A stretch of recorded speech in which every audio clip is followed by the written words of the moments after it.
на третьому дні Українського енергетичного тижня, який присвячений... Ladies and gentlemen, welcome to day 3 of our Energy Week. On behalf of the organizers, SEM conferences, and as official representative of the investment partner, the SEM Capital would like to thank the partners of the events, the institutional partner EBRD, official partner Turkish Airlines, legal partner Denton's law firm, exclusive financial partner Ukrgas Bank, partners Google, Etnet, Formate, Ukraine Insurance System, Solar Systems LLC, Turbaden SBA, U-Control, EDS, Brand, Morshinska, technical partner BT Ukraine LTD,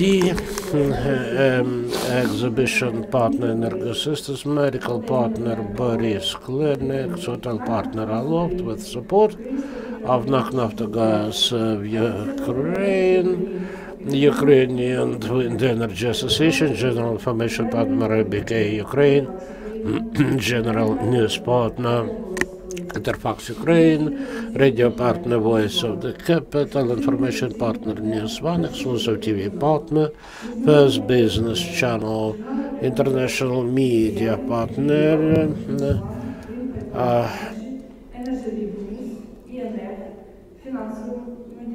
Financial Media Partner, Informational, Analytical Partner, Legal Law.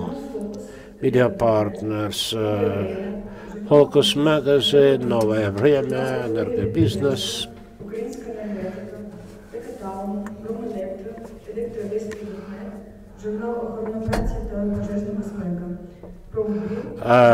magazine Labor Safety, magazine Tool for Professionals, Industry in Focus, and W Terms 9, New Portal, Terminal Magazine, Rationalizer Magazine, with support of Ukrainian Business Association, Ukrainian Wind Energy Association, Ukrainian Association for Renewable Energy, Energy Auditors Association, Gas Companies of Ukraine, American Chamber of Commerce, British Ukrainian Chamber of Commerce, Norway Ukrainian Chamber of Commerce, Council of Entrepreneurs, the Cabinet of Ministers, etc. To become familiar with additional information from our partners, you are all invited to visit the exhibition area. It works from 9 a.m. to 6 p.m.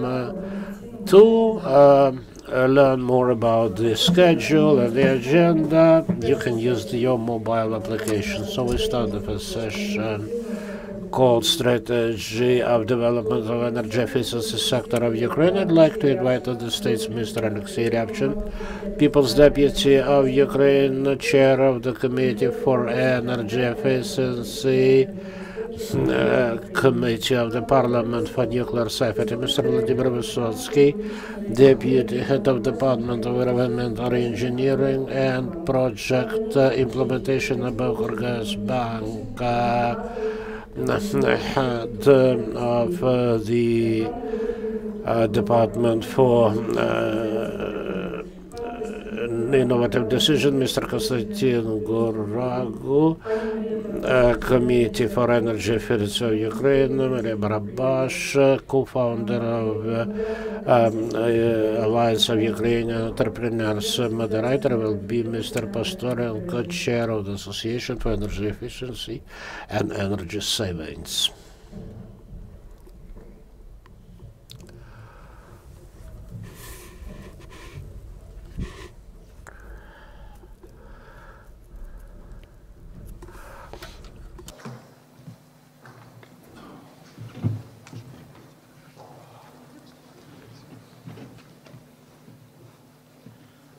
Добрий ранок, шановні учасники конференції.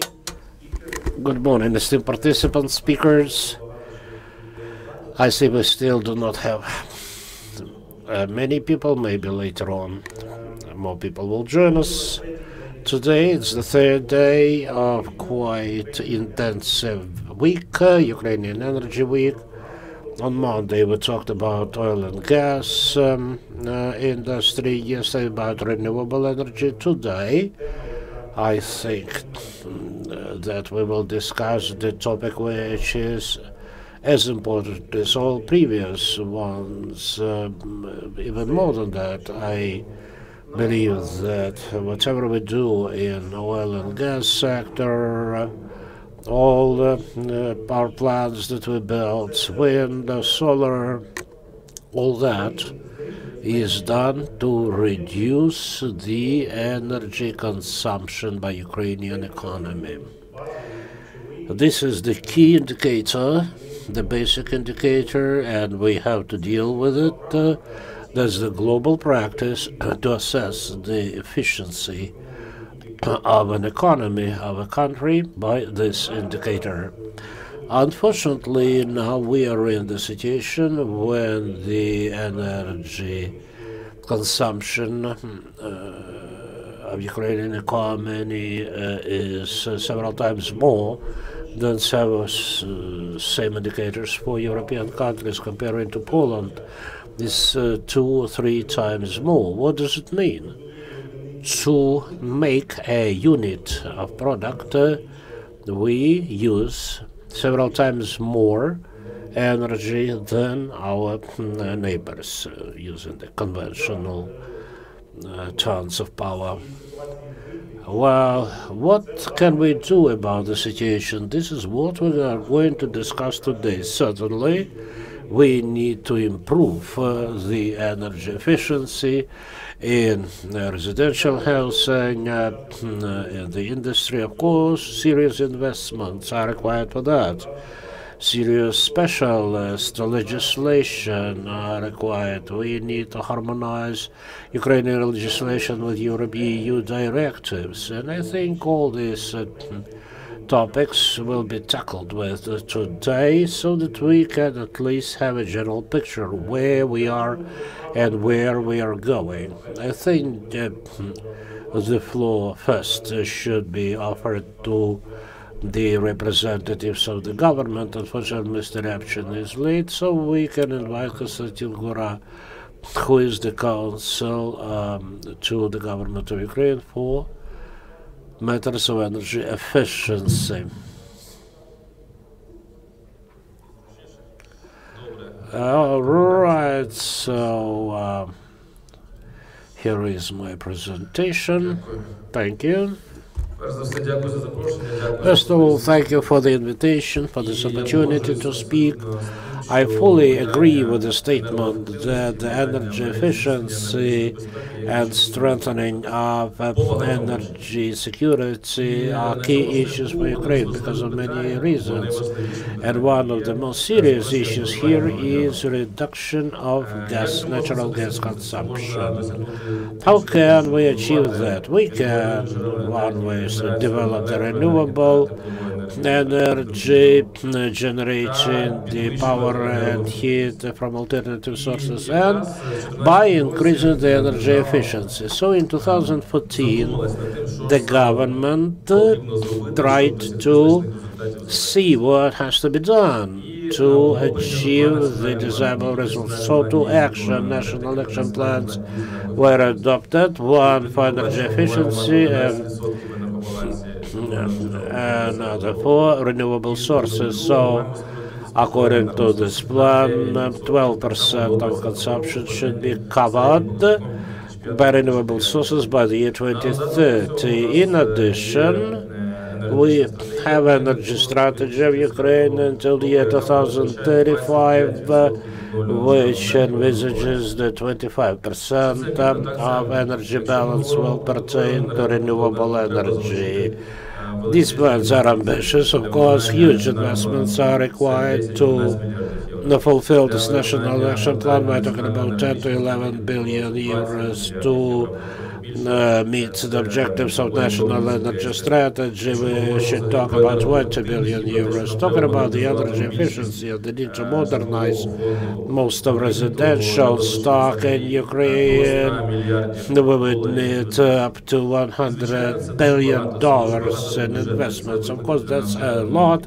That's a serious challenge for our economy. That's why the task for the government was to make sure that private investments are directed to these sectors, because usage of subsidies or governmental investments is not a rational approach, which does not meet the global practice. So talking about the renewable energy, the situation here is this. We have the green tariff. I'm talking about the electric power generation. This tariff is tied to euro exchange rate, which makes the picture quite clear for the players. It allows for identifying the payoff period. So the solar projects normally are paid off in 5-7 years. The same situation is with bioenergy generation.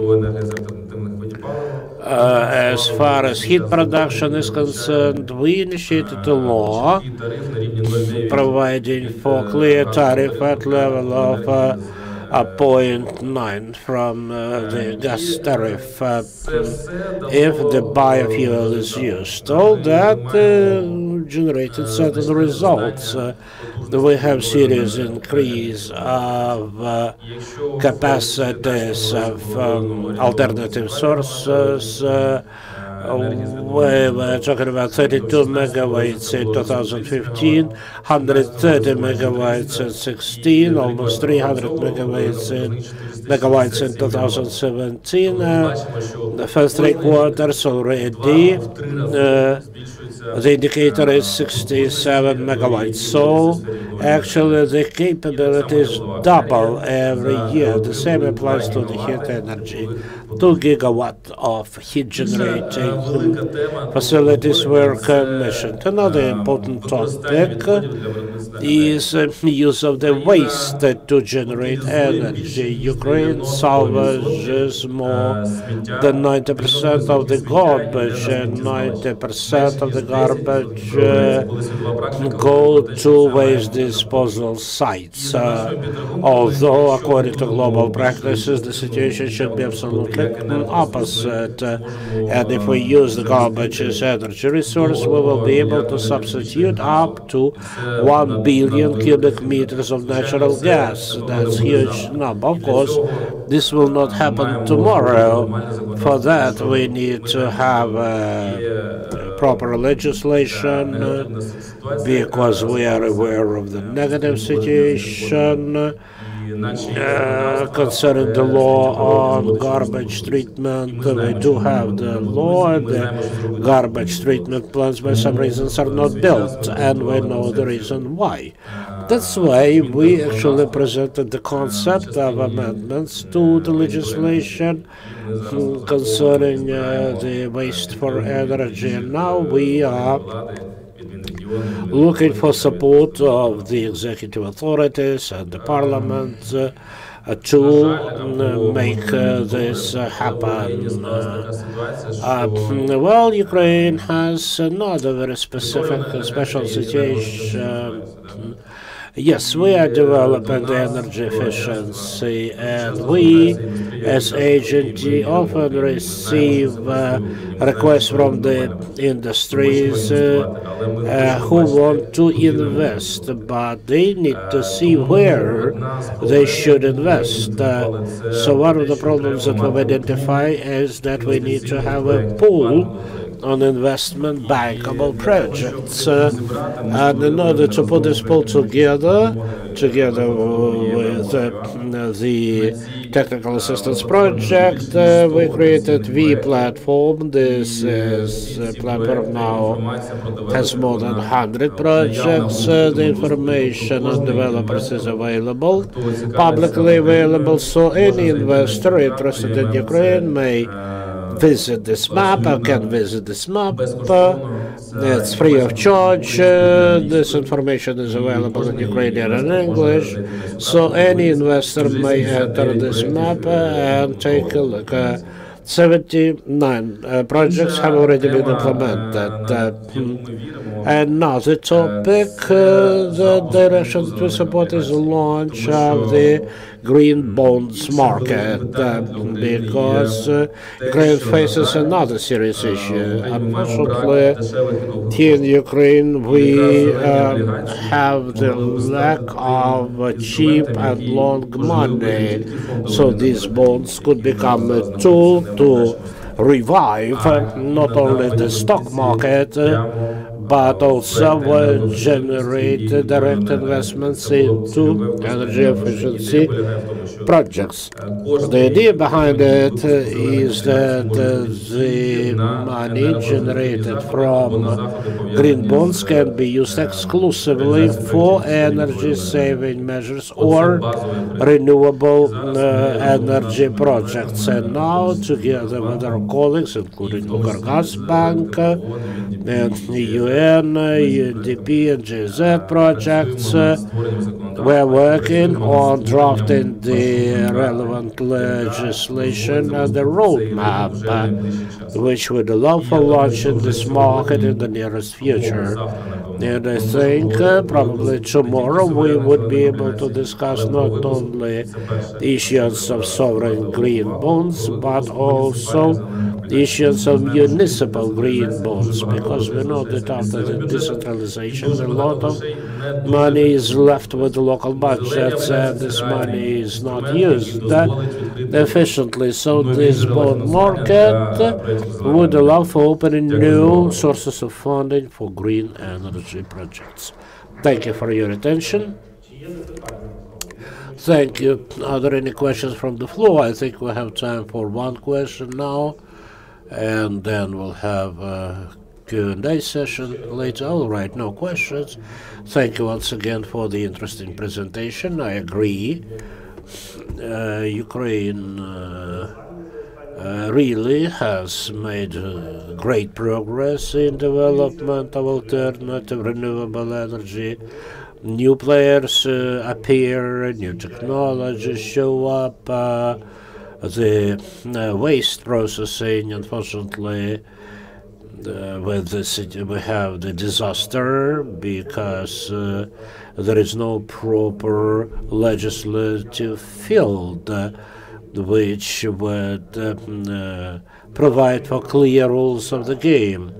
So Mr. Alexei Ryabchin has just joined us. It would be interesting to hear to the chairperson of the relevant parliamentary committee. We have successes in energy efficiency. Maybe you can share with us any news with this regard.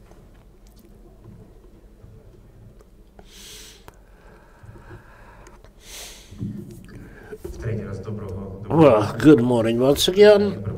I apologize for being late. We have parliamentary sessions. We have the session, our affection, European license plates, etc. So it's a pleasure for me to be here again to talk once again about the issues, methods of energy efficiency. I remember every year there is a number of conferences devoted to this issue. I think it was here when 2 years ago I reported on ESCO laws, which were passed at the time. And there was a lot of skepticism about that. There were talks that there is a big space for approval. Of course, there are suggestions how this market can be improved. I like the fact that the appetites are so great. We know about the current practices and we know about the bottlenecks of this practice. So there is space for improvement. I reported on creation of energy efficiency fund, respective resolution of the government. So the tasks identified in coalition agreement, the task related to European integration, have been fulfilled to a big extent. So now we as legislators have questions for the government because the legislative framework is in place. But how is it implemented? I remember in 2017, in May, we worked at our committee. We wanted the law to be passed by summer because otherwise the 100 million euros allocated by Europeans would disappear, would be just transferred to another country. I remember the relevant law was voted actually it was a year and a half ago, but we still do not have the fund for heating season. So we passed the proper law, but I would like to ask the government how they implement it. I don't want to talk about the negative things, but what I want to say is that we are certainly restricted with the legislative framework, with the plans existing as of now. But I want the professional community to generate ideas, to generate vision. Plus, the next year is a really decisive year for the country because we'll have two elections, presidential elections, parliamentary elections, then there will be elections to local councils, which is also very important because it's about the people who implement locally what we decide in the parliament. So I know that all politicians are now looking for new ideas. What can be improved? How come during these 4 years we do not observe this progress in the energy efficiency sector? The prices are still high.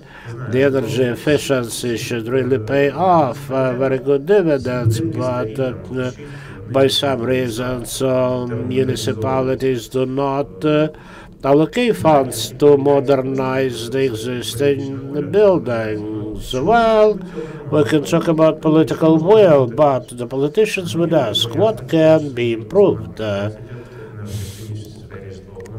Of course, the major topic is the energy efficiency for residential housing, but I'd like to suggest talking about energy efficiency in the industry.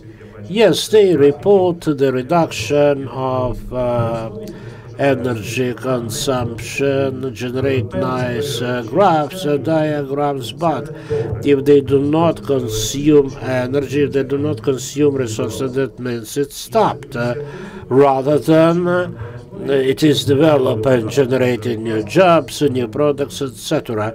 We discussed a number of new approaches like verification system, CO2 emission control, and 2 weeks ago there was a draft law suggesting increasing the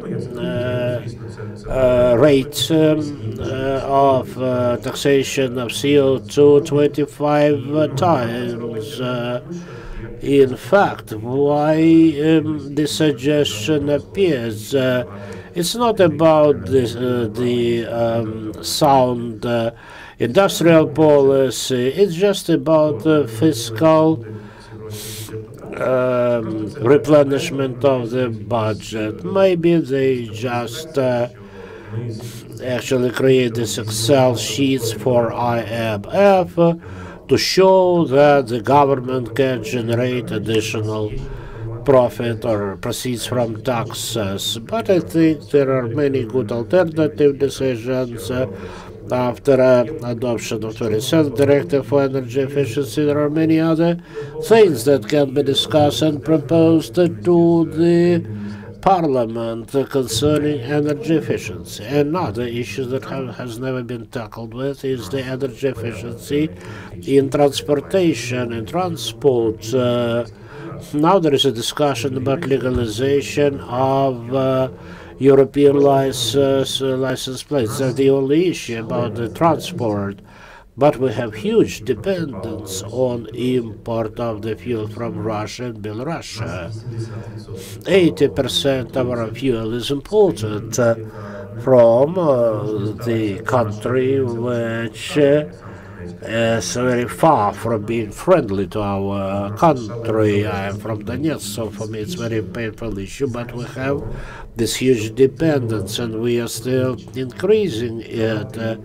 And instead of supporting environmentally clean cars, suggesting some exemptions for buying electric cars, environmentally clean car, the government does not do that. They just increase the VAT on electric cars. Yes, we have just 10,000 electric cars as of now. That's a small drop in the huge ocean. And our engineers have created the charging infrastructure for electric car, which is better than in Poland and a number of European countries. So this is kind of business, as they call it, infant industry. It needs to be supported for 2 or 3 years. We have some comprehensive bills allowing for assembly of electric car. We have a resource of lithium, and thus we will consume the Ukrainian electricity rather than Russian gas and oil. Well, it doesn't sound really green, but at least this is something that stays here. And if the removal of administrative barriers for connection for the people will start installing solar panels, buy electric cars, and they will become energy independent. This is what I'd like to say. There are some other issues that have never been tackled with in a number of other sectors, and I will appreciate, I know that your conference is being watched very closely, so I suggest that you generate ideas on what can Ukraine do during the next mandate of the president and the parliament and the government in order to transform Ukraine into an energy-efficient country, because the adopted legislation is the past. It just needs to be properly implemented. But the question is, what else has to be done in order for us to live in the country that we deserve? Thank you, and I'm ready for your questions. Thank you, Alexei. Indeed, quite painful issues have been highlighted. I agree that very little attention is paid to energy savings by the industry. It's widely discussed. Of course, this is a major component of energy consumption in Ukraine.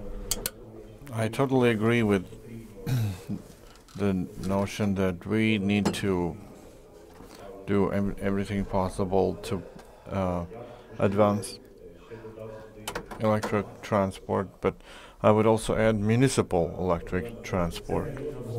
Yeah, that's even beyond discussion. I fully agree with that. And I have a proposal to maybe take a look at the legislation in terms of lighting, because these mercury lamps, something has to be done about them, because all the developed countries are moving away from those lamps. In Ukraine, though, it's not even prohibited. There are problems with recycling and so on, but still, if you take street lighting and industrial lighting, there's a huge energy consumption going on there. So thank you again. Maybe there are questions from the audience. Okay, good morning. My name is Yaroslav, and I have a question/proposal.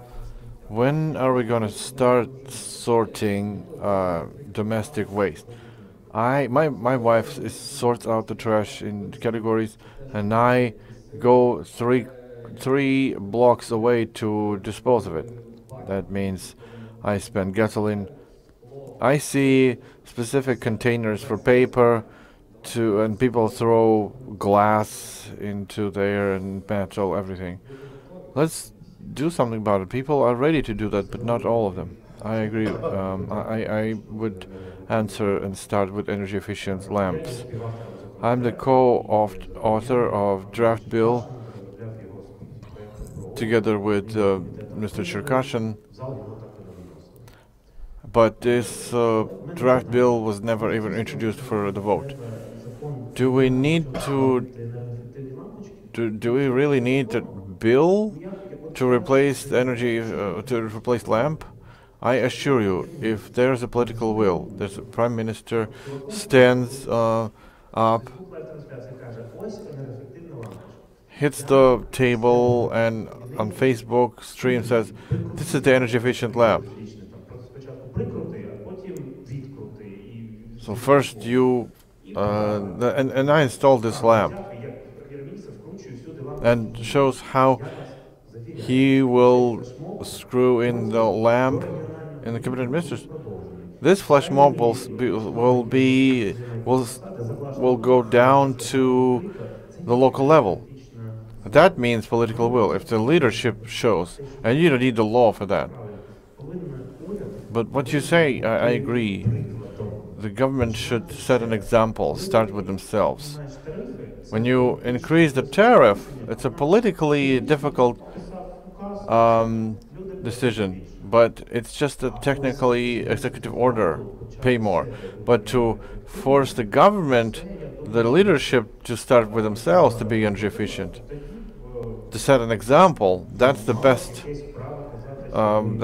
way, and that is when they will be legitimately saying start with themselves.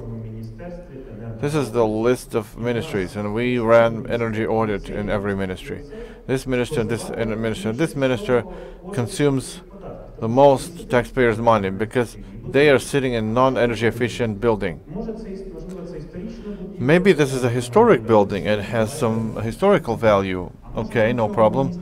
Maybe we will move them to a different office and we'll sell this to a hotel, and it's going to be better for the country. That's how you manage these things. The people, people spend their taxes to basically feed the government. Now to your question. In our parliament, we are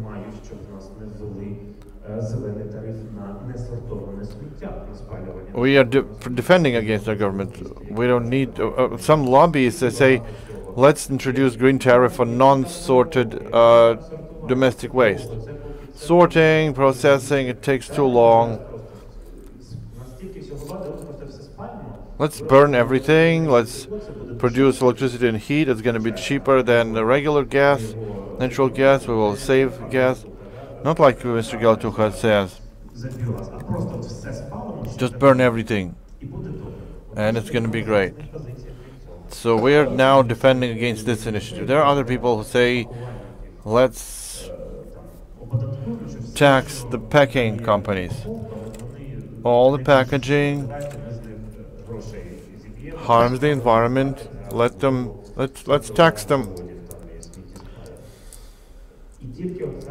And only now the government drafts a discussion. There was a concept of domestic waste. Now there are some laws. So for 4 years it's been since the ban on the landfills, of unofficial landfills, was introduced, and nothing was done.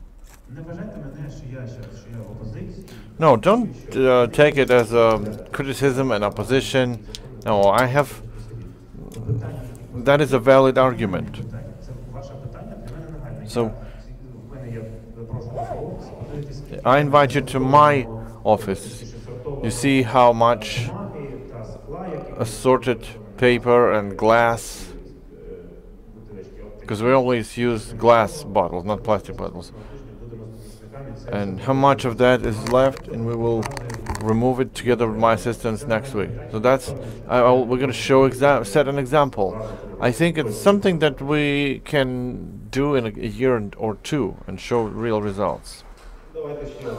Okay, one more short question.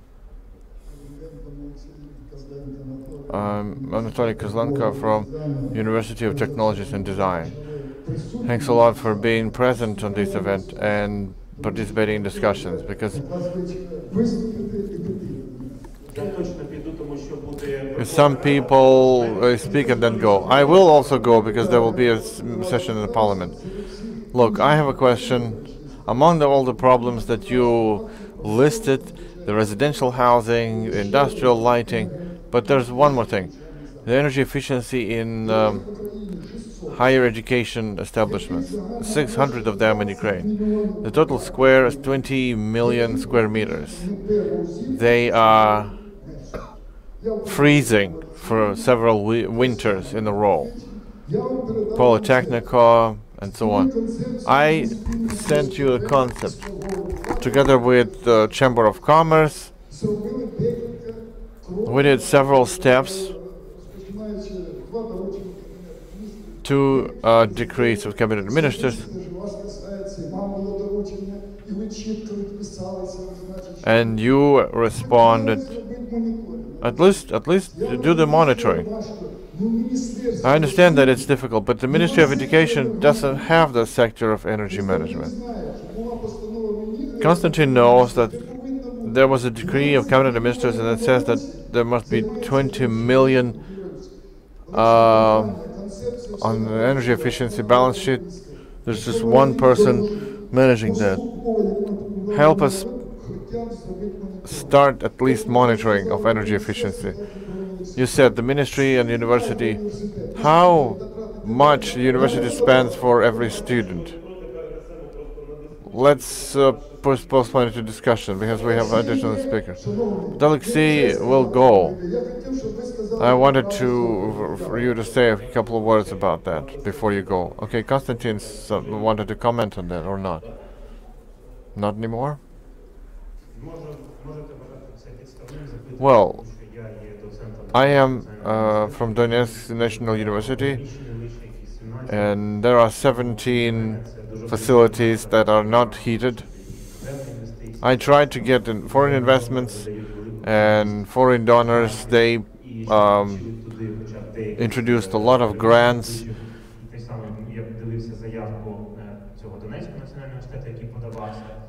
I saw what Donetsk National University tried to do this, the problem of beneficiary ownership.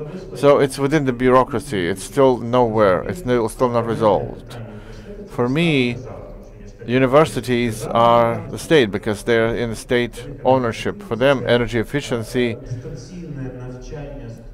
means remote education for students in winter time. It is slightly a different concept. I can also communicate different things differently, but it's the wrong. I don't think it doesn't help a proper education, studying in a cold facility. Almost always it's a question of financial management by the leadership of these universities, how they spend the money. And it's a big question because when they say give us something, that doesn't always mean that somebody will give them. How do you manage what you already have?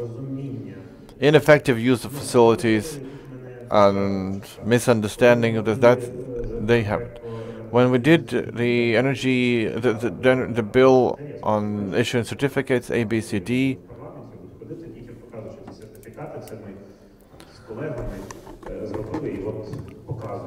I'm going to show these certificates with colleagues in the future. People who issue these certificates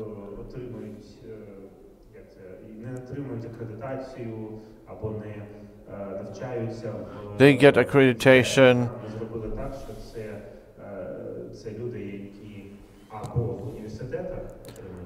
These people, they get certificates in universities or technical universities. So we help them to train energy managers.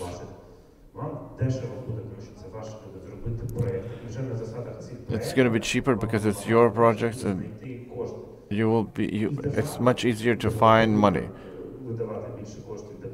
And the state has to allocate more money in order to spend less energy.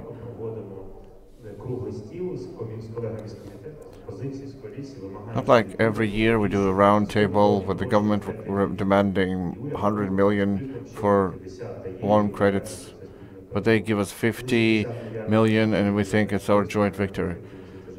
Well, 70 billion for subsidies, it's too much, and it has to be a political priority. Only then you will be able to show great results. I think in the next parliament, the next political cadence, that's how it's going to happen.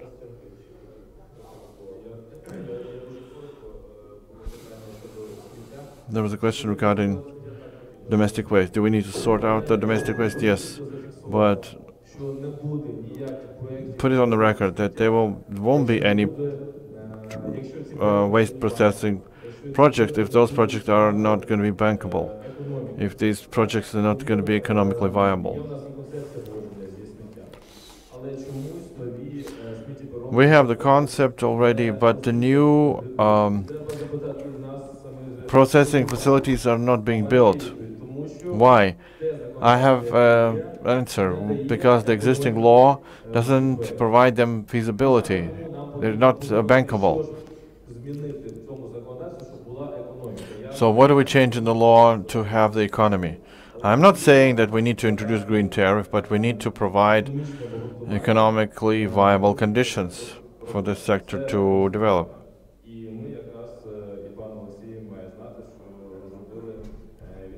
And Alexei has to know that we have drafted proposals, and the concept has to be done in changing to the law. But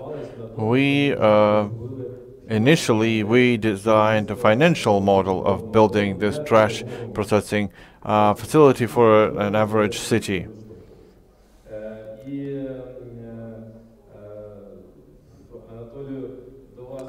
And Anatoly, a big compliment to you.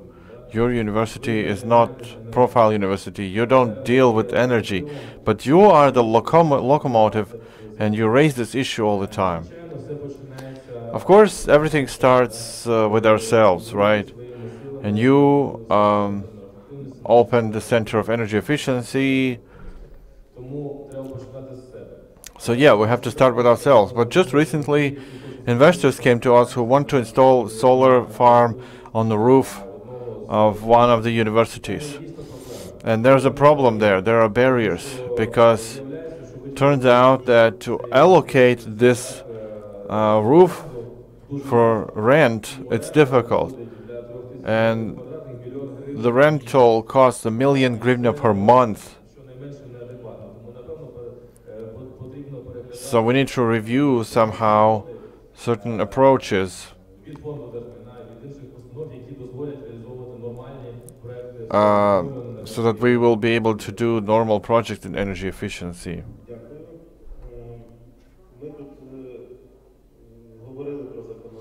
So we were talking about legal initiatives, some successes in renewable energy. We talked about sorting the resources.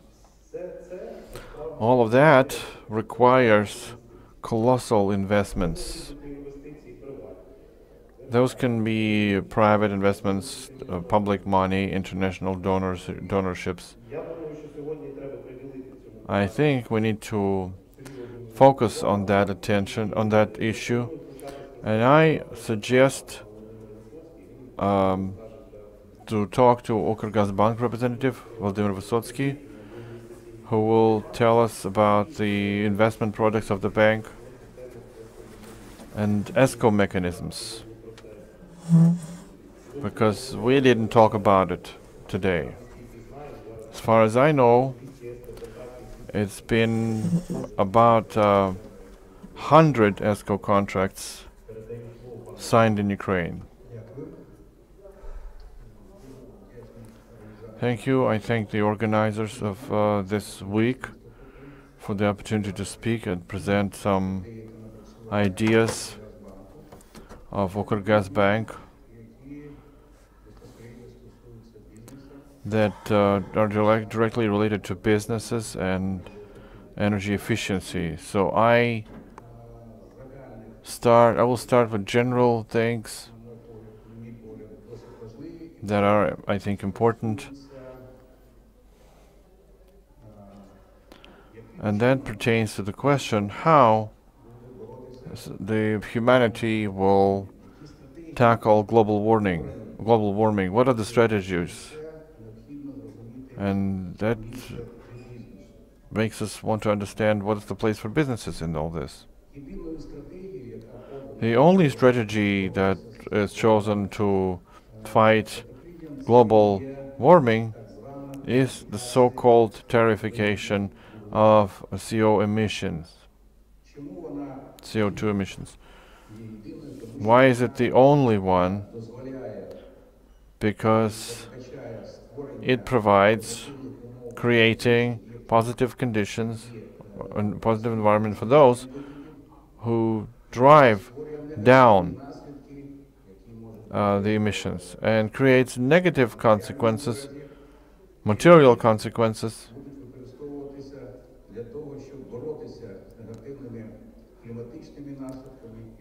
who create bad climatic conditions.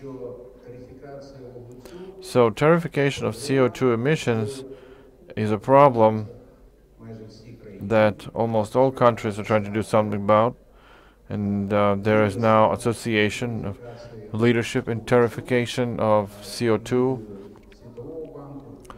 under the World Bank and other financial organizations. By the way, Ukrgaazbank also is a member of this organization. When we say the role of the business in resolving these global problems, we understand that public funds are not enough in order to successfully tackle global warming.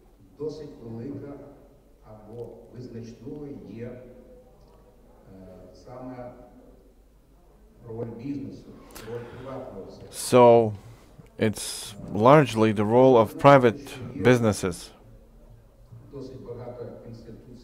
There are a lot of institutions that facilitate engaging businesses in resolving this problem, but the most important thing is to understand how and what are the consequences for the business, for those businesses who invest money in driving the CO2 emissions down.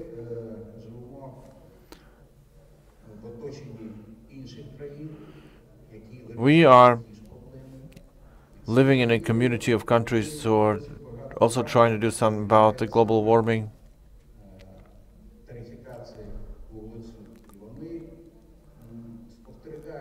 And they, even when they charge CO2 emissions, they observe what other countries are doing.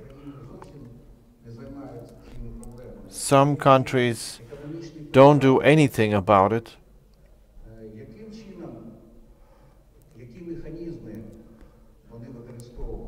So what are the mechanisms that the countries use to gain CO2 emissions? First of all, keeping a record of CO2 emissions, taxation of CO2 emissions,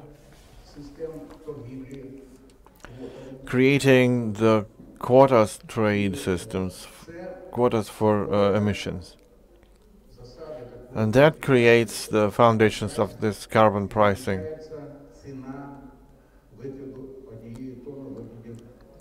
And they establish a price for 1 ton worth of CO2 emissions. About 18 euro per ton is the average price in the West. In order to not to stand aside of this process, Ukraine indeed does certain steps, makes certain steps in this direction.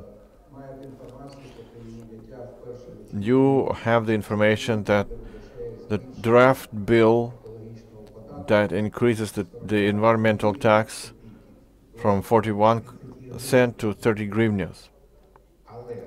And this draft has been passed. But this methodology of taxation creates certain problems for businesses.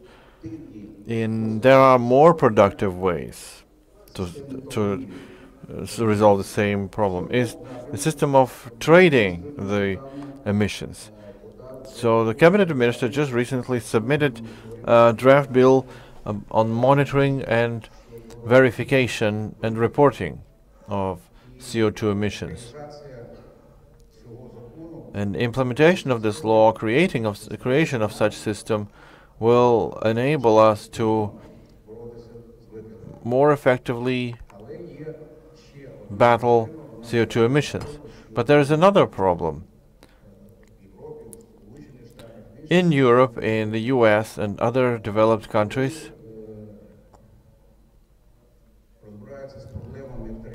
when they try and deal with tariffs, they see that their own domestic producers, they spend 18 euros to cut down emissions. In Ukraine, there was 41 cents. So it's very possible that customs fees will be introduced. Customs barriers will be introduced for those countries where there is no carbon tax. And we've heard declarations from Mr. Mittal, from ArcelorMittal, to introduce this kind of barriers. Even more so, there are many famous international corporations and companies who start using the raw commodity with very low carbon footprint. That means that the companies that want to be competitive on foreign markets, they need to make specific steps to decrease this footprint, and they have to account for that when every time they plan investments and production plans. That's the first part that I wanted to dwell upon.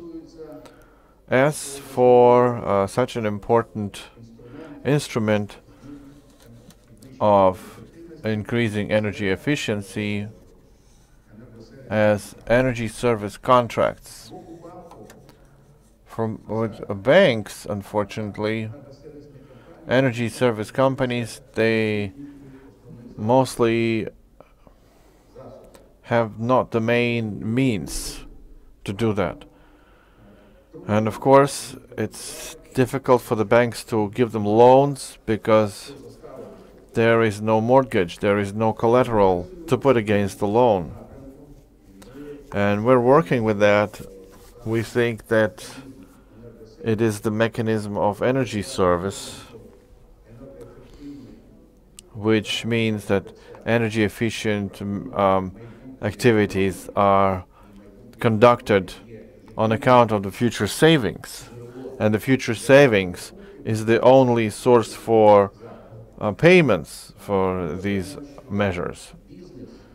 We believe that businesses have to take a good look at these services and to use them to resolve energy efficiency problems. And on the other hand, businesses have to themselves provide these energy services.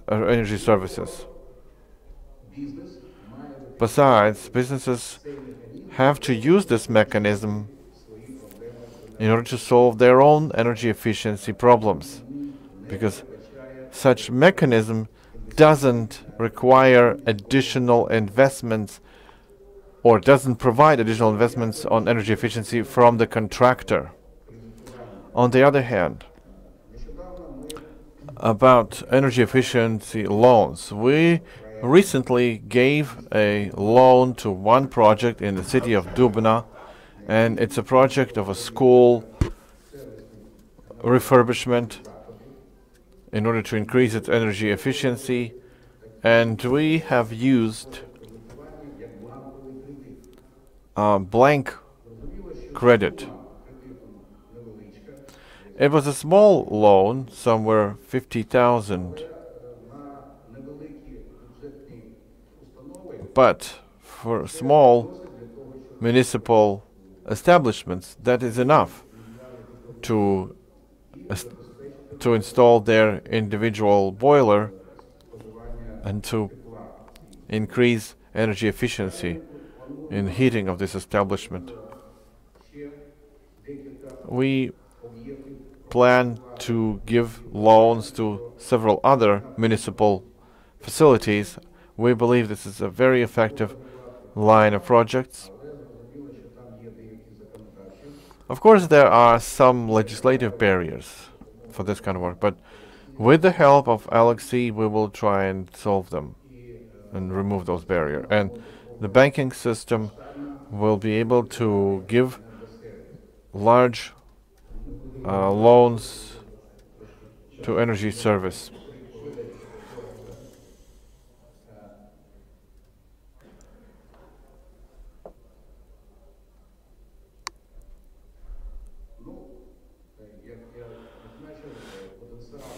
Well, as I said, potential for investments into energy efficiency is very big.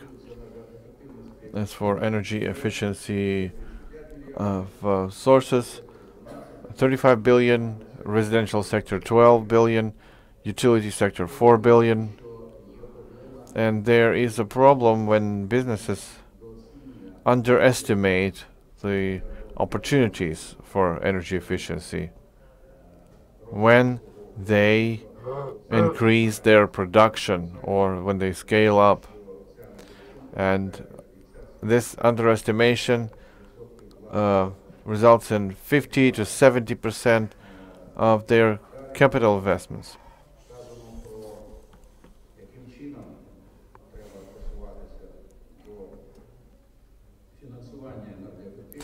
So how do we improve the funding for energy efficiency?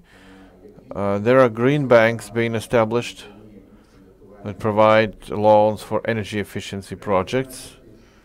And for example, in the US, the Green Bank in New York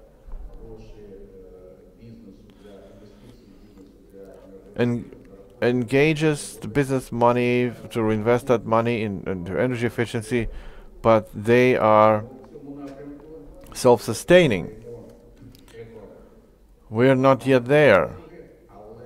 We are providing the ecological, environmental banking services, but we cannot give these kind of preferences for business. Bank, with the assistance of International Financial Corporation, they are our consultants. So we have extended to private sector about 1,300 loans worth 5.5 billion hryvnias total. This is how these funds have been allocated to different industries or sectors. And just to conclude, I'd like to express my wish for Alexei. This tax that will be introduced in Ukraine, this tax proceeds should be transferred to the guaranteed buyer of green energy at the green rate, green tariff, so that this money can be used to support development of alternative energy on one hand, and on the other hand, thus the load over the consumers can be reduced, because we understand that green tariffs are covered, first of all, by the consumers, industrial enterprises and the public.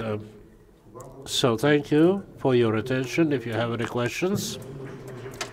Thank you, Volodymyr. I think we will ask questions during Q&A session because we're slightly behind the schedule. I just want to apologize. It's 10 o'clock. I was elected by the people to work at the parliament, so I'm supposed now to fulfill my constitutional duty. So thank you for your comments, for your attention. We'll see you again. And I wish all the best to all of you. Well, now we have two more speakers. And we have a subject matter which is quite painful for everybody in Kyiv, in other cities of Ukraine. It's about the centralized heating system. We all could see examples of results of some lawsuits or the operation obsolete, worn off system, and we can only imagine what will happen next. So I'd like to pass the floor to Georgi Helitusa, who will tell us about the opportunities to increase the efficiency of the centralized heating system. Well, good morning, everybody. So I represent Bioenergy Association, and probably your first question would be why I'm doing the presentation on centralized heat supply system. Well, indeed, we are lobbyists for bioenergy in Ukraine, and we've been watching the statistics. We can see good development of this direction in the industry, in the budget-funded enterprises and even in households, but we cannot see any improvements with regard to the centralized heating system. So the question is, how come we cannot do anything about it? So here you can see the members of our association. They are companies generating heat, electric power, biogas, their respective equipment for that purpose. So what can I tell you about the centralized heat? And during the last 4 years, the share of the centralized heating is decreasing.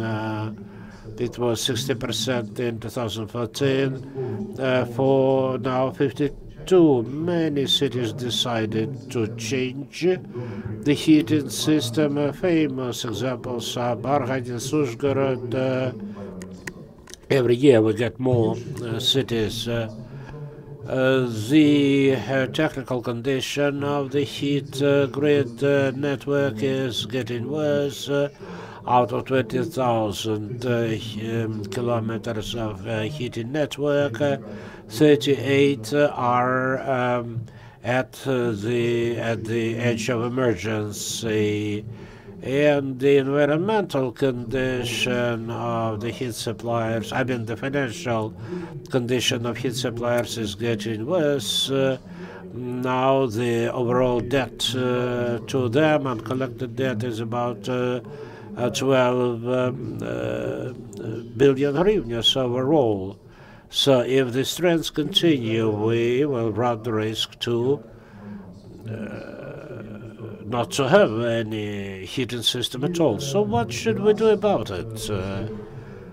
To us, the strategic direction that we want to suggest is to make these centralized heating systems efficient. And one of the factors here would be that the heat generated by the heat plants should be cheaper than what is generated by an individual boiler plant. The competition is required. It's very easy to calculate the cost of the heat generated by the individual boiler plant, so centralized heating has to be cheaper. If that's not the case, then no prohibition, no legislation will help. The people will disconnect from the centralized heating, and this system will be finally lost. That's our basic point. Now, what has to be done for that? Point one, at a strategic level. First of all, we actually tried to examine the existing documents, official documents. We found one document, the concept of heat supply in Ukraine. It's kind of 4 pages document, 2 pages are just criticism of the current situation, and 2 pages some suggested solutions. So we believe that if we talk about the sector consuming, I mean the heat supply sector consume probably half of all fuel burnt in Ukraine. Well, 50% is the heat, 20% electricity, 30% is transport. So the most power consuming, energy consuming sector in Ukraine is described in 4 pages, and the energy strategy of Ukraine until the year 2035, which was adopted last year, we, yes, certainly support the strategy. It's well thought, and it includes specific mechanism, but it almost never deals with the heat generation. So we think we should develop the similar strategy for the heat supply sector. That should be the name of the strategy. The strategy of development of heat supply till the year 2035. We should start with a vision, where we are going in this sector, and this should be a document containing some target figures. Let's say the share of centralized heat supply now and until the year 35, the share of renewable energy in the heat supply, share of cogeneration, share of losses of heat, the share of competition in this system, a share of unbundled system. So these are indicators that would have the overall picture of the sector, the law and power supply. By the way, I couldn't see in any document priorities for the centralized heat supply system. So the state policy is indifferent to it. They just say we need to find the optimal share of combination or optimal combination. But we don't know what's this, the optimal share of the combination. I can not see any national level vision of where we should go. So we believe that this centralized heating should be defined as the state priority that has to be developed and improved. These are just words, but when you don't have these words on paper, you seem to pay no attention to the sector. Now let's look at the European directives, like Directive 27 as of 2012, clearly defining what is the efficient system of centralized heat supply. This is the system using 50% of renewable energy, 50% of dropped off heat, and 25% of cogeneration. This is a clear definition within European legislation. We don't have this definition in our law. So when we talk about moving towards efficient systems of heat supply, it's just talking about nothing, because we have no definition. We have to introduce such definition in our legislation, including target dates for implementation. Now, the schemes of heat supply, talking about it, we have such document in every city, but this document is not compulsory for development. I mean, the city may decide not to prepare it. a company, heat generation company, may get connected according to the scheme or not according to the scheme, just because the scheme does not exist. Non-discriminatory access to the heat networks for independent heat generators. We represent such generators, but try to build your own boiler plant and connect it to the centralized heat supply system. You will never do it because it's about the conflict of interest. That's a monopoly. Even if you're cheaper, they don't need your cheap heat. So unless there is a legislation of this issue, legislative regulation of this issue, nothing will happen. In Lithuania, the connection for such producers is compulsory, but you have to win the auction. You have to be cheaper. No problem with your connection, but you have to be cheaper. Similar example in Poland. So our neighbors do it. How come we cannot do it? Now the zoning principles. It's the wrong approach when you build a neighborhood in Kyiv and they do not get connected to the centralized heat supply system. They are reluctant to do so. They say there's a lot of administrative complications, it's very expensive. There's the wrong thing to do. A lot of examples can be found around the world. In the urban area, it is prohibited not to get connected or to get disconnected. If you want to have your own individual boiler plant, you have to develop your construction somewhere else, but not in this area, not in this neighborhood. That's the principle that should be dictated by the law. That's just funny when I see a big multi-story building in the middle of the city. I can see the stacks going out of roof from every apartment. Now, about the law on cogeneration. Again, our heat and electricity plants are in very poor condition. First of all, they use natural gas, but I believe they're doomed. They will not survive in any shape or form. The centralized heat supply system, to make them cheaper, they need to switch to these alternative sources, maybe heat pumps,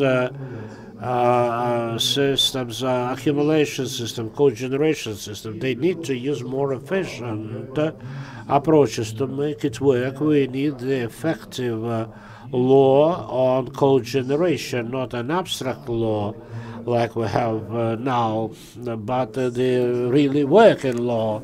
You know, many countries generate 50% by cogeneration for heating purposes. Or Denmark, they generate 75% of their heat by the heat centrals plant. So again, in European directives, you can find the term efficient cogeneration. This term is not in our legislation, so we need to introduce it and to establish proper objectives and goals. The global way for the centralized heat supply systems, according to the global practice, is the transition to low temperature heating. Initially, you know, centralized heating used to use steam. Then they switched to hot water. But the fourth generation of the system would ensure just 50-60 degrees Celsius and your radiators. So all the houses have to be connected to the system through individual heat distribution points where you regulate the consumption of the heat carrier by the temperature. Then the dropped off heat is an important point, and there is no definition in the legislation about it. We are now having discussion with the regulator on how economizers can be used to use this dropped-off hit, but there is no definition. What does it mean? Where can you find the definition? It's a very general term which prevents the regulator from even making a decision. We suggest using economizer for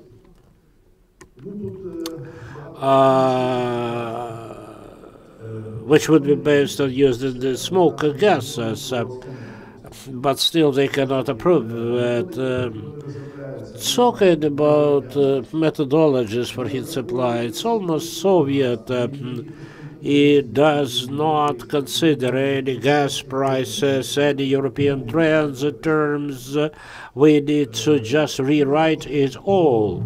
And talking about connection to the heat grid, yes, we have the regulator's methodology for connection, but 90% of this methodology is devoted to connection of consumers. But how can we connect the heat generators to the network? So again, this is something that needs to be done. Well, I'm limited with 5 slides. I'm done with my presentation. Later on, if you have any questions, I'll be ready for more detailed comments. Well, I suggest that we proceed with the last speaker for this session, the Turboden company representative. I think it will be interesting for all of us to hear about cogeneration, generation. Georgi mentioned that very briefly because here in Ukraine we do not have many successful cogeneration projects. So please, the floor is yours. Thank you, everybody. Будь ласка, навушники в кінці залу.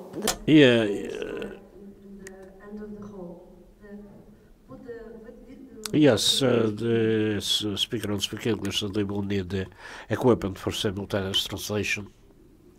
Just a moment.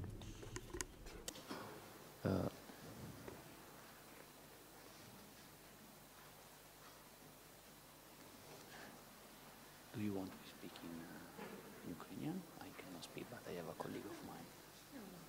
It's fine. Yeah, I can be sure.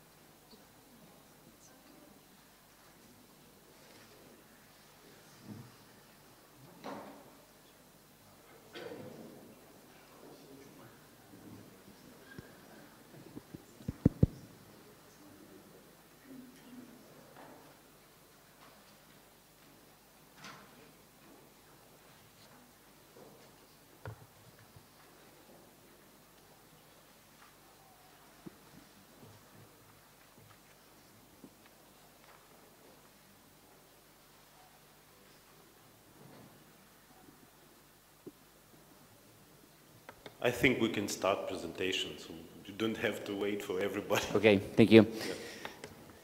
Yes, I have. So thank you for the invitation and for the opportunity to speak at this conference. I will speak a little bit about the, let's say, experience that we have in the work we have done with our company rather than our technology. So Turboden, it's an Italian company that is active in the energy efficiency sector, actually, for the last 30 years.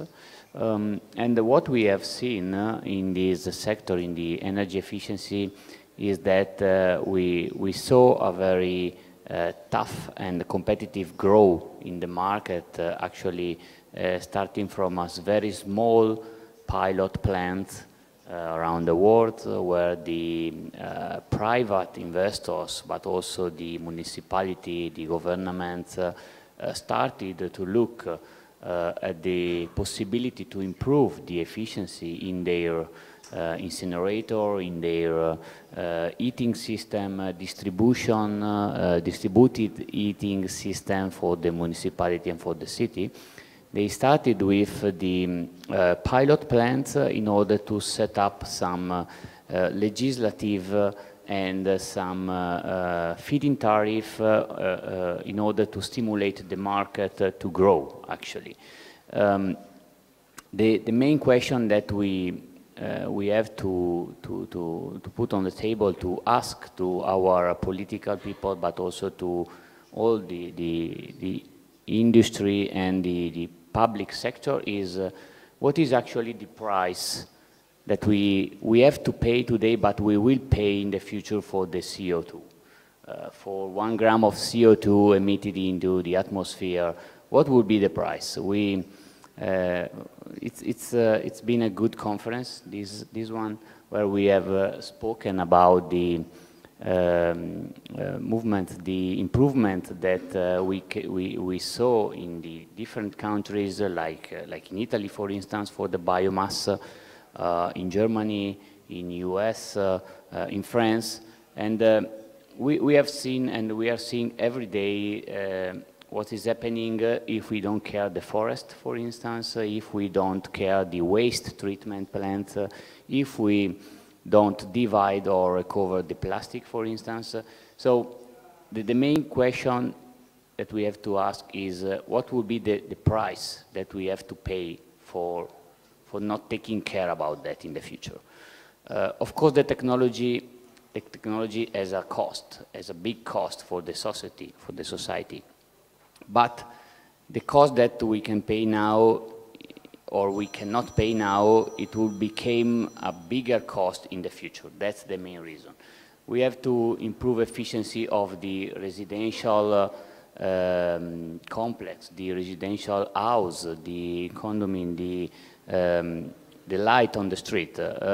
We have to put some efforts, and the parliaments, it was nice to see some people representative, the parliaments this morning, because they have to really think and look at what countries have already done in other places in the world. So just to give you some example, in Italy, in the last 5 or 6 years, with the mechanism of the feed-in tariff, we succeeded to start a very big market in the biomass. So we have installed more than 70 turbines with high energy efficiency solution, cogenerative, so producing electrical power, actually green electrical power, and heat for the houses. More than 70 in Italy, and you can imagine the market and the business that has been created around that. The same has been achieved in Germany, for instance. There is another big example in France, where the municipality is incentivizing the waste treatment plants to install energy efficiency solution in order to reduce the CO2 emission, and they will give some tax credit in order to pay back these energy efficiency solution and these technologies that they have to purchase. We have seen for instance, in Canada, in US, you can imagine the availability of the biomass that they have in Canada and US, but in any case, they have been granted, they received some loan, incentivized loan from banks in order to take care about the forest, to recover the trees that fall down into the forest, to burn and to produce useful electricity. So you get two advantages. One is to clean the forest, and one is to feed with green electricity and heat actually to the house. Of course, this has a cost, but again, it shall not be considered like, let's say, a cost that you have to pay now for the technology, but has to be considered for the next 20 years. I wanted to get one very nice example that we saw on the news or on the television in the last days from Elon Musk. He asked, what's happened if you get one small hill of snow? you can get nothing from this snow because it's very cold. And what happens if you have the same quantity of burn, of heat? You can do anything. You can melt steel, you can produce electricity, you can do anything. And if you compare that with the climate change, I saw before also a reference from the speaker here from the bank. If you compare that, if the climate change is moving towards more hot climate, that means that we will face some trouble in the future. We will face trouble because the hurricane, the storms, the climate change will damage actually ourselves, and then we will have to spend much more money to recover back the situation. So as a Turboden, again, I'm speaking about all these topics because actually if we look at our technologies, that is a turbine, steam turbine generator system, to produce electricity from, let's say, waste, actually, this is what we do. So if you have some waste heat, biomass, biofuel, or waste heat from industry, from the oil and gas sector, that is actually a big sector where the CO2 emissions are quite important. With our system, we can recover and improve a little bit the situation in this sector. And again, if we consider what have been happened, what the friends from other countries have done with their incentivation schemes for the industry, for the private sector, we can reduce and we can move towards a greener, let's say, production of electricity and reduce the CO2 emission. Just the last point, again, I don't want to speak too much about our technology, but more on the concept. It's more philosophical moving. It's nice to hear that on this conference, actually, we spoke about the gas, the transition on the gas, the biomass, also the financing and the willing to move on a greener solutions. So our aim is that we can do something better for the future, greener, and we would like also to, and if there are potentially opportunities driven by the government, also investors will come. We'll be more than happy to come here and to invest money if there are a political scheme that will look forward for the next 5 years, 10 years. So thank you very much.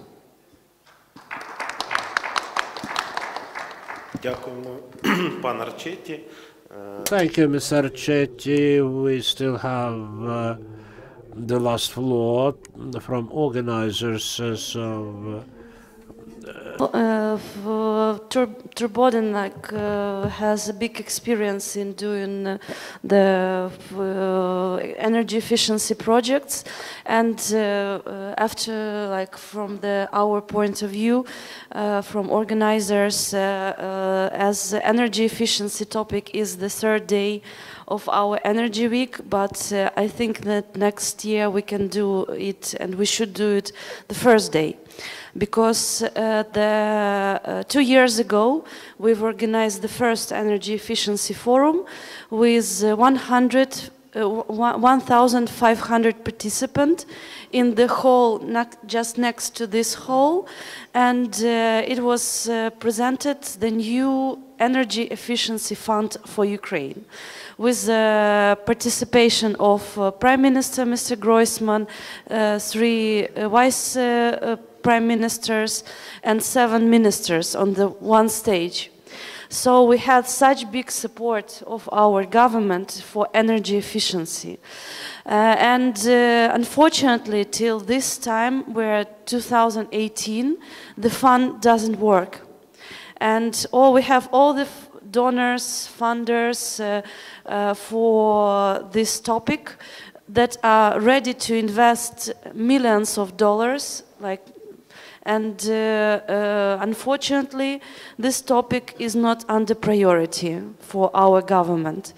And but Ukraine is the first country in the world for energy consumption. So we're so inefficient for energy consumption. So, and the first thing, I fully agree with the previous speakers for industry energy consumption. That's why our next forum in April next year will be for industry. It will be Ukrainian Industrial Week, where we will speak for sure about also the energy efficiency in the industry. Because from our perspective as an investment company, the first thing that should be done, it's a new equipment. Because our current equipment for all kinds of industry, not only energy, but we have here, I see representatives of one of the biggest Japanese companies, one of the biggest Turkish construction companies. So we have great experience that can be shared from these countries to Ukraine. And as our main assets are out of date for 90%, I think, I assume. So that should be replaced by new equipment, innovative new equipment. And I'm very happy that our colleagues are here from Italy, from other countries, and that can help us to make Ukraine more energy efficient. Thank you very much.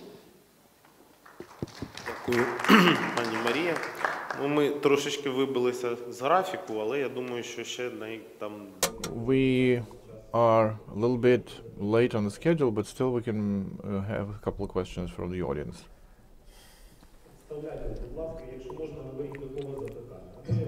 So, state yourself and say whom do you address your question. Starting Mikhail, Dagadak Invest. Would like to thank the organizers for this open discussion.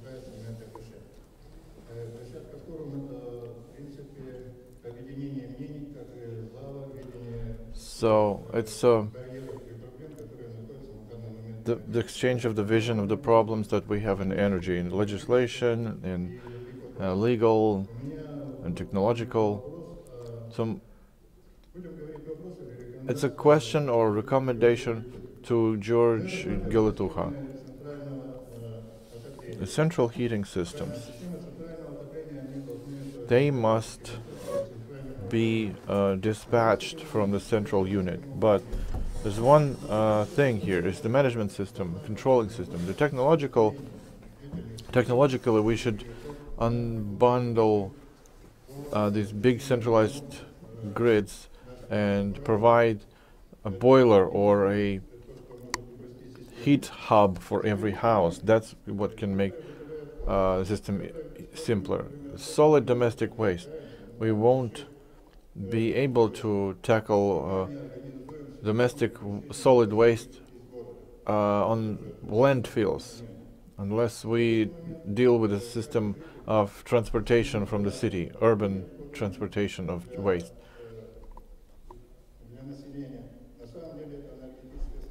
So that's energy raw material. Both gas and plastic, we need to pay for it or decrease the system of tariffs for the population. People are not to blame that the leadership cannot deal with these issues.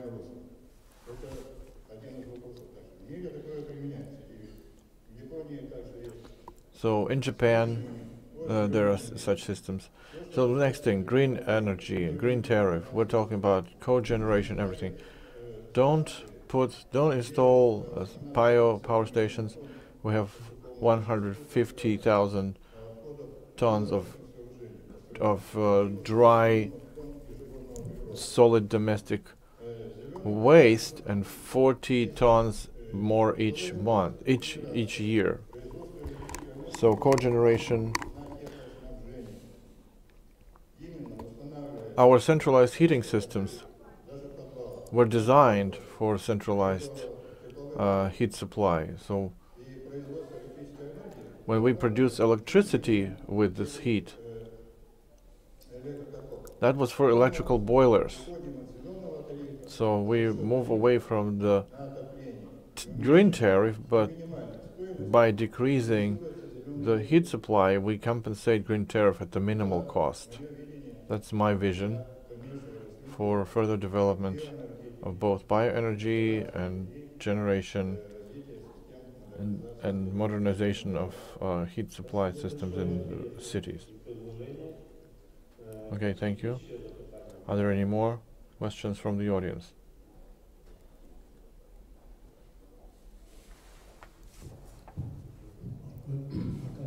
Arkady Baudjanyan.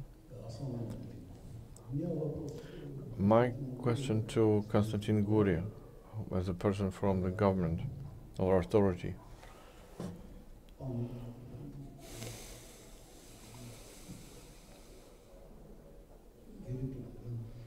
Mr. Geletucha, you preempted my question partially,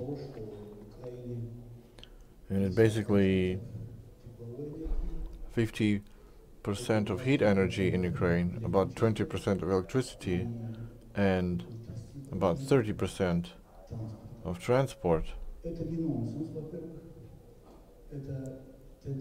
The sentence was not complete, that the speaker says. And that's not nonsense, it's a world trend.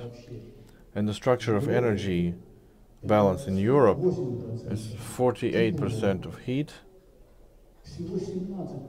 only 17% of electricity, and only 28% of transport.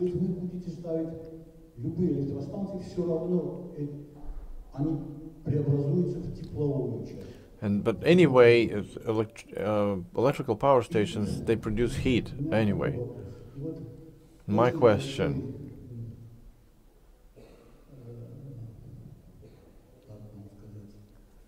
тепло откуда можно получить, это ни на что не обращает внимания у нас в Украине, возобновляемое тепло.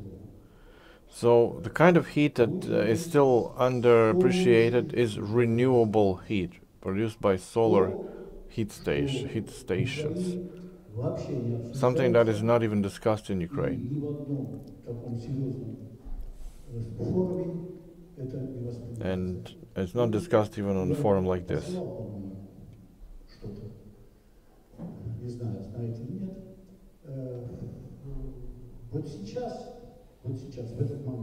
So right now, in Graz, in Austria, there's a World Congress going on solar heat energy. We're discussing renewable energy, but we don't even mention the solar heat energy. By 2050, Europe, if we take the targets, European targets, by 2050, Europe has obliged all the EU countries to have 48% of their heat energy should come from sun.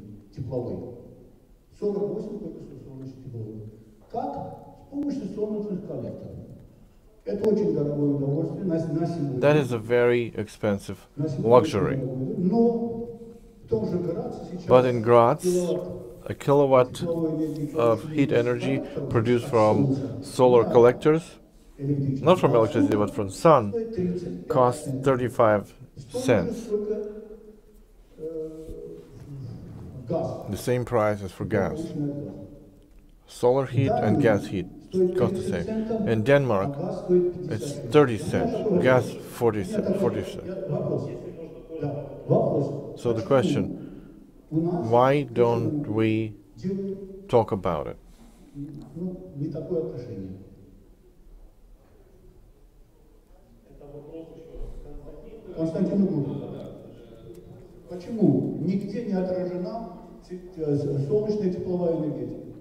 So solar heat energy is not reflected in any topics. in conferences. Yeah, thanks for the question. And indeed, receiving heat from solar energy is one of the ways.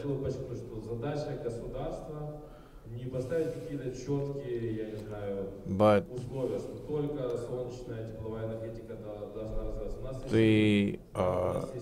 we have the market, we have the goal to have 11% of renewable energy by 2020 and 25% by 35. So these are the goals and targets that we are trying to work with. You notified that industrial scale having heat energy from sun is quite expensive. So that's where we're working with market economy, not planned economy. So if it's more profitable to have biomass projects, then these projects will be funded in the first order, because the ROI is 4 to 5 years, depending on the funding and the connection to the grid. So, do we need to develop solar heat energy? Yes, but there must be economic foundation for every project. We are in the market economy. And if this technology is so lucrative and so profitable, it's going to develop. Plus, it is well within the concept of energy market development in Ukraine. So that would be my short answer. We can discuss later over coffee and tea that this is a good thing to do. Yeah, thank you, Konstantin. And Georgi wants to say a few words. Yeah, one consideration regarding this. In 2017, we adopted a stimulating tariff for alternative sources of heat. But we didn't say that this tariff is only provided for biomass projects. It's heat from alternative sources, any source, but alternative. So the state already provided a stimulating tariff. Is it enough? Go on and develop. And if it's not enough for you, then it's a question. Do you need some kind of extra incentive for solar projects? So far, all the plans are the same for renewable heat. Okay, one more question.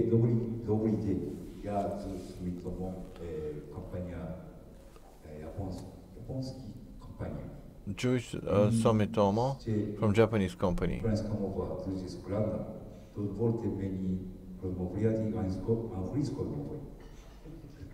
Okay, so I'm from Sumitomo Corporation, Japanese companies, and we are collaborating with turbine company in order to promote their products into Ukraine. And today there are a lot of discussion about the solar, wind, or any energy efficiency. But I have the fundamental question. If you have clear answer, I would like to get. Actually, now I think nearly or even more than 30% of the electricity is produced by the coal-fired power station in Ukraine. Then actually, so far as I have investigated, most of the power generation unit of coal-fired power station are nearly or even over 40 years old. They are operating at very low efficiency, I think. For the last 30, 40 years, the development of the technology is quite rapid. However, actually, today, nothing is discussed about this point. Actually, production of electricity itself shall be made more effective, I think. So, what is the reason why in this field new investment or new technology is not introduced? Do you have any question, answer? I think that was the question to everyone. Yeah, that's I don't know if you're familiar with our Ukrainian energy strategy till 2035, which is predicted and planned quite considerable reduction of coal consumption. At the moment, Ukraine consumes about 27 million tons of oil equivalent of coal, mainly for power production. In 2035, target to reach 12. 27 and 12. It's more than twice. Then my answer to your question, why we are not discussing new investment in coal, because strategically, Ukraine decided to reduce sector of coal consumption considerably. And in principle, in the same amount which we reduce coal, we increase renewable. That it's like a substitution of coal in electricity by renewables. This is in our energy strategy. First of all, konnichiwa. Yes. So thank you for your Ukrainian, first of all. And I remember that we had this conversation actually before. So of course, we need to reduce production of energy from coal. It's obvious because, as you mentioned,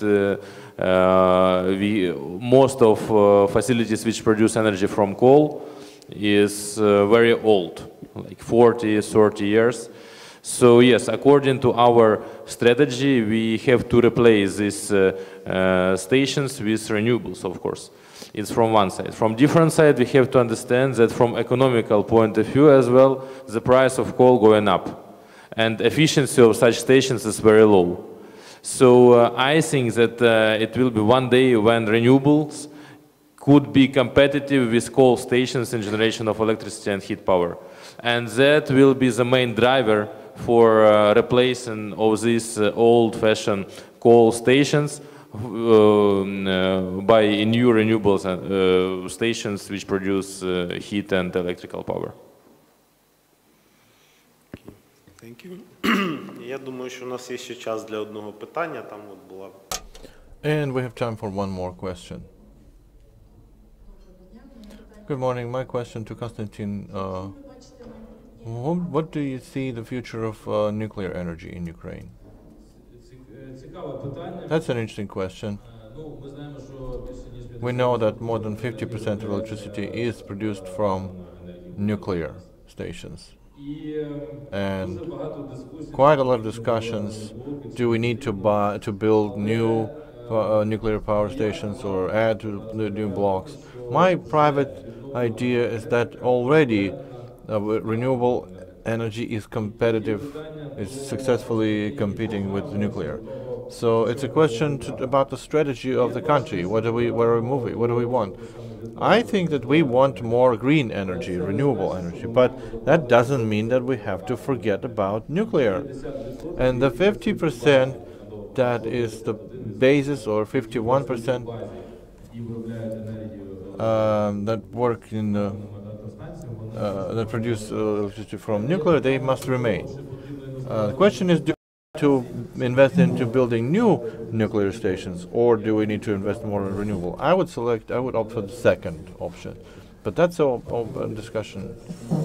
If possible, I will add, the state has definitively said in the energy strategy of Ukraine, the plans for nuclear is by 2035 not to increase the nuclear power capacity, but the most interesting starts after year 35. These nuclear stations will work additional 20 years, and the international regulators allow that. But between the year 35 and 40, that's the most interesting for nuclear. So this question has been postponed for after 2035, and the response will be somewhere around that time. And another argument is an economic argument. Analysts from the nuclear sector, when you ask them how much the electricity is going to cost from the new block, if you build a new nuclear block after 2035, they say minimum $10 per kilowatt hour. 10. So the question is, why do we build them? If by that time solar and wind and biomass will give much cheaper electricity for kilowatt hour. So the response is different. Always they used to say nuclear is cheaper. Now they answer differently. Nuclear is not cheaper, but nuclear is economic independence or economic base. So it has to be done for the basis of energy. That's from nuclear guys. I'm not for them. I think the nuclear will just lose to renewables after 2035.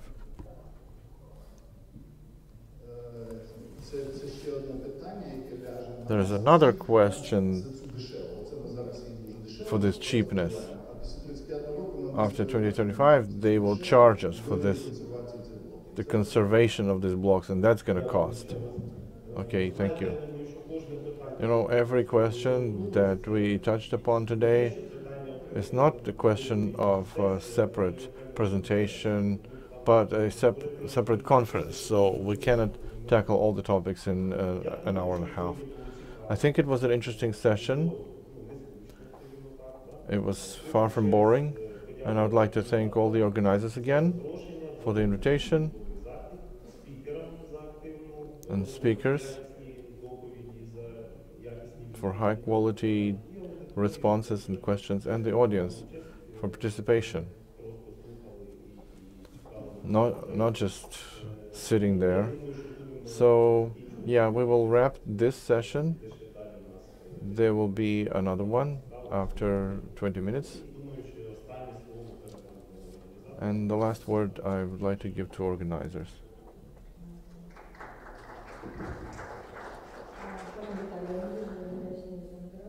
Vitaly, thank you for being such a great moderator. Dear speakers, we're thankful to you for an intensive and interesting discussion. We announce a 20-minute break, and then we'll continue. Thank you.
Пані та панове, ми розпочинаємо за 5 хвилин.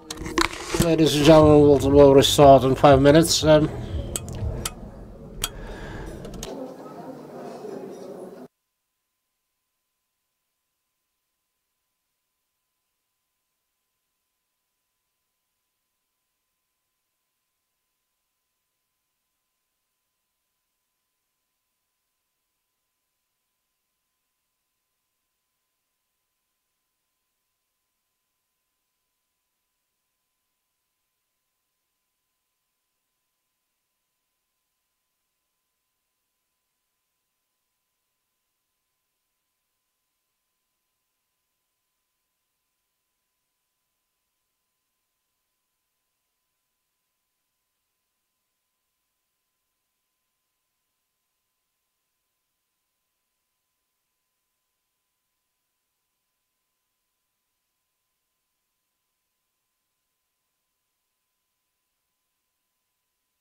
Modern services for efficiency, energy efficiency sector in Ukraine. I'd like to introduce to you the speakers, Mr. Maestrishin, Chair of Supervisory Council of the Association, the Chair of the Board of Energy Association of Ukraine, the moderator, and the speaker will be Hassan Mainz-Bush, Director for Consulting.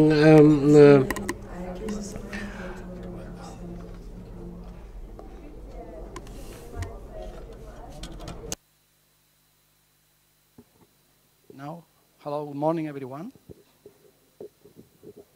Well, it's my pleasure to share these few minutes with you, because I strongly believe this is a key topic for what's going on in Ukraine today and in many countries dealing with energy efficiency.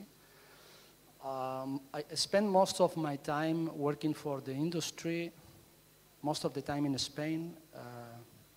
I've been how energy efficiency is making the industry more competitive, but for the last years, also cities changing extremely the focus and finding new ways to deliver better services to people. So for me, this is very much what energy efficiency is about. It's something that should give us new ways of doing things. Something that should help cultural change to happen in the way that we are using energy. So I'm very pleased to share the table with Mr. Geletuka and Maestrishin. But we have been discussing a couple of years about more traditional energy sectors, oil and gas, also about what we are expecting on renewables. I must tell you that we will need still oil and gas for many years to come in Ukraine, and we need them more efficient. So the focus is not missed from them. We still need them, even if we prefer cleaner energy sources, and it will happen the same with the renewables. Really, if we don't set up an energy efficiency environment, in 20 years from now, the renewable assets that you are pushing to put in place will be obsolete. So energy efficiency is also needed for renewables. And you need to start right now. You are making extremely huge efforts to bring these new technologies and to pay for them and deploy. If energy efficiency is not going in parallel, they will become as obsolete as the old ancient coal generation plants. So you need to put in place a new framework, a new mindset within the people that really ask for value from these new technologies as well.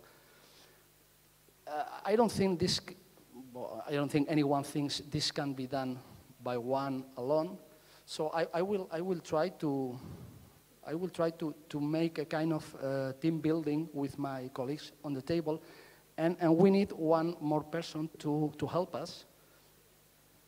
Would you like to come to the stage? It's an important help. Jose, my pleasure. Hennady. So please come with me here, because I need your help. So yeah, it's a small game, but it's an important one, so that we find new dynamics. We talk a lot about difficult regulatory stuff, and sometimes we lose the track about a few simple things. So please shake hands. No, together. So last Monday, there was a lot of talk about unbundling the traditional energy sectors. It looks it's really a tough topic. So they want to stick together, because for so many years, gas and electricity were together. So what if we are still friends, but Gennady, it's, well, no, yeah, because, but please don't say it. You will be a generation part of our system, so you just stay something like here, because we are trying to unbundle an existing energy system. We need some distribution, which is still part of us, but you now are independent, and Georgie will be the commercial part. So we have already unbundled an energy sector just because they are not afraid of getting some distance each other.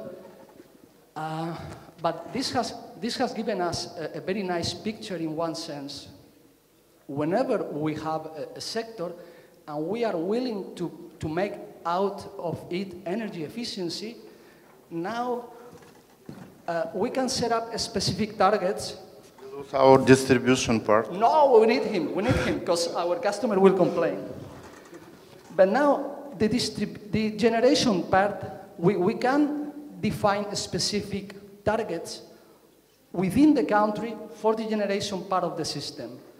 And this will be specifically deployed targets for this part of the system.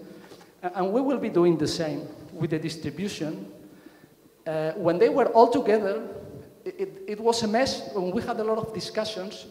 Now, maybe it's not only because of the regulatory, it's because we are structuring a little bit the system, and then for the transportation, they will have a specific energy efficiency targets, and also for the commercial part.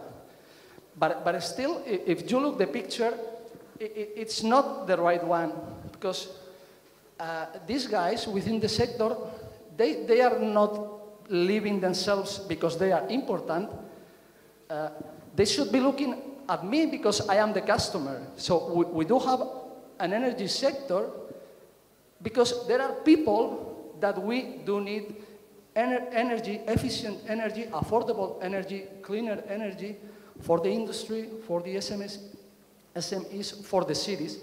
But we really need them aligned. So whenever we define strategies, well, I guess all of you know that whenever we have the line, we can make direction. When they were together, we cannot make any direction. So that's extremely important for whenever we want to manage a system. So that was part of the team play, but just to show up that it's easy, but we shouldn't. I mean, it is not easy, but we shouldn't get lost when making the legal stuff. We should mention also, each of them will be delivering in the bottom line to the financial part of their companies. This is also needed. It's a game, but they still need to deliver. And each of them should be capable to keep working independently. Just to make it a little more complex, nowadays there is a lot of talk about the cities, smart cities, distributed energy in cities, And this is putting a little mesh in the game, because now you come all together with me. So we had already somehow structured the traditional sector, but suddenly the cities themselves feel like they can generate energy because they have renewables, centralized systems. They need to distribute internally energy. So somehow we put some order in the national system, but now we are getting the mess within the cities. And this is meaning we need municipalities developing skills in energy management that so far in many cases was not part of their own staff. So it was just to begin and to put another perspective about how could we find different ways of doing things, which is very much what we are looking. It's fantastic talking about technologies, but most of the people just need new ways of using energy, and that is the major part of should be the major focus of the topic. So, Gennady, I'm very, well, you come from the city council. Yeah, my apologies, you should have been the city. But I didn't realize. I didn't realize, but it was what we need. So we don't need to miss you whenever we make the discussions. Okay, so thank you so much. So now, please come back. Was just to open. And don't forget about the cities afterwards. No, it's they are becoming more and more part of this game. So this was about the overall view of the system. When the energy efficiency in Europe was written, at the very beginning, in the first line, there was a sentence that, for me, made a very nice summary of what is energy efficiency about. We are trying to keep growing in the economic activity decoupled from energy use, whichever the source of energy. This is important.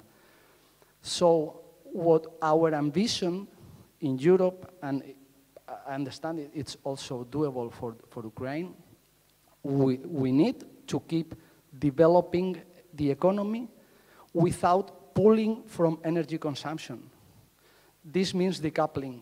Nowadays, our current vision is we grow the GDP, we grow energy consumption. Energy efficiency is the overall mechanism that makes the country keep growing on the economy while decreasing energy consumption. This is very stressful for the economy, for the energy sector, because so far their bottom line says the more we sell, the more money we get. What the society is asking the economies, the energy sector is, we want to keep growing, but we want to keep reducing your volume of business. And this is very stressful for them. But in the philosophy, that is the ambition, that is what is behind. We could be, you can spend millions of euros installing wind and solar. If you don't make more activity out of this energy, you are not getting competitiveness. You are not increasing competitiveness. You can say we are cleaner. You cannot say we are doing better. I am not saying it is not important, wind and solar. I am saying the overall economy is not only wind and solar. It's how do we use energy. So I move forward and I let the word to Mr. Maestrusin.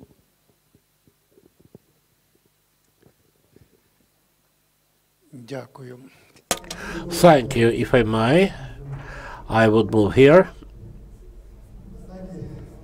You know,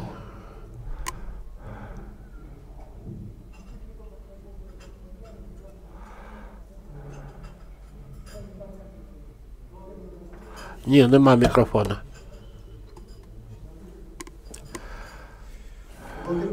Well, Volodymyr Maestrusin from understand Ukraine. Besides, I'm the chair of the Supervisory Council of Association for Bioenergy in Ukraine.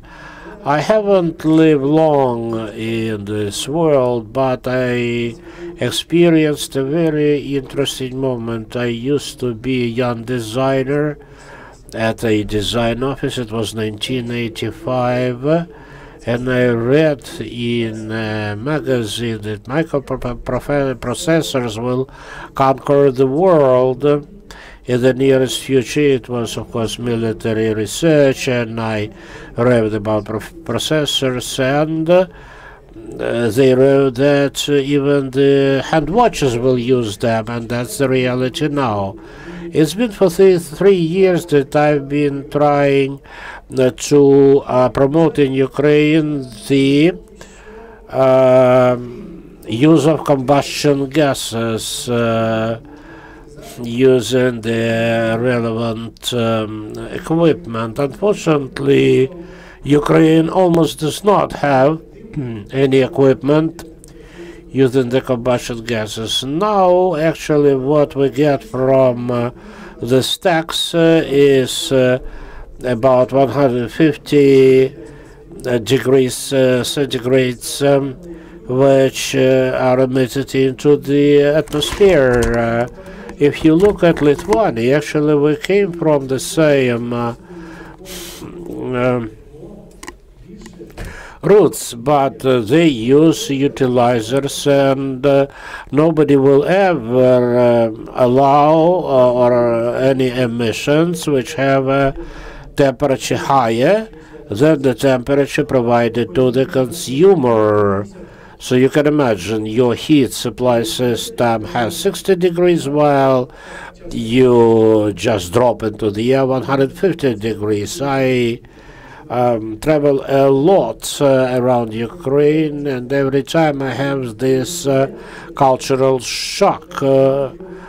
I mean, I see this equipment in Lithuania everywhere.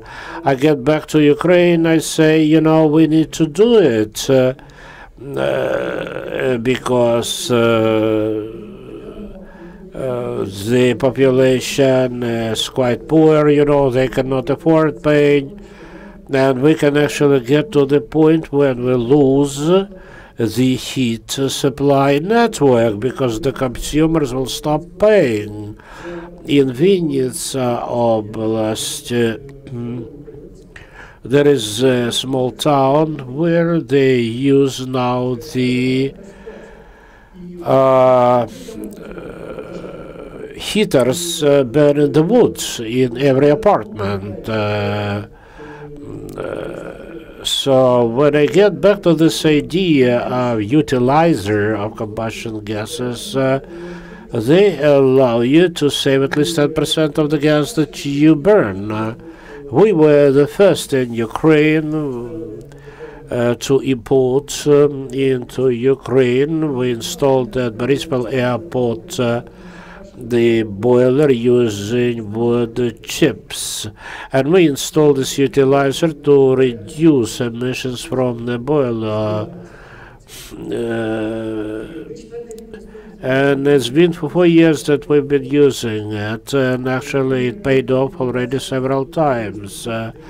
Another example, Heat and Power Central in Kyiv uses this similar equipment, and just recently there is another utilizer saving 3 megawatt per hour, and nobody else wants to install them. Why?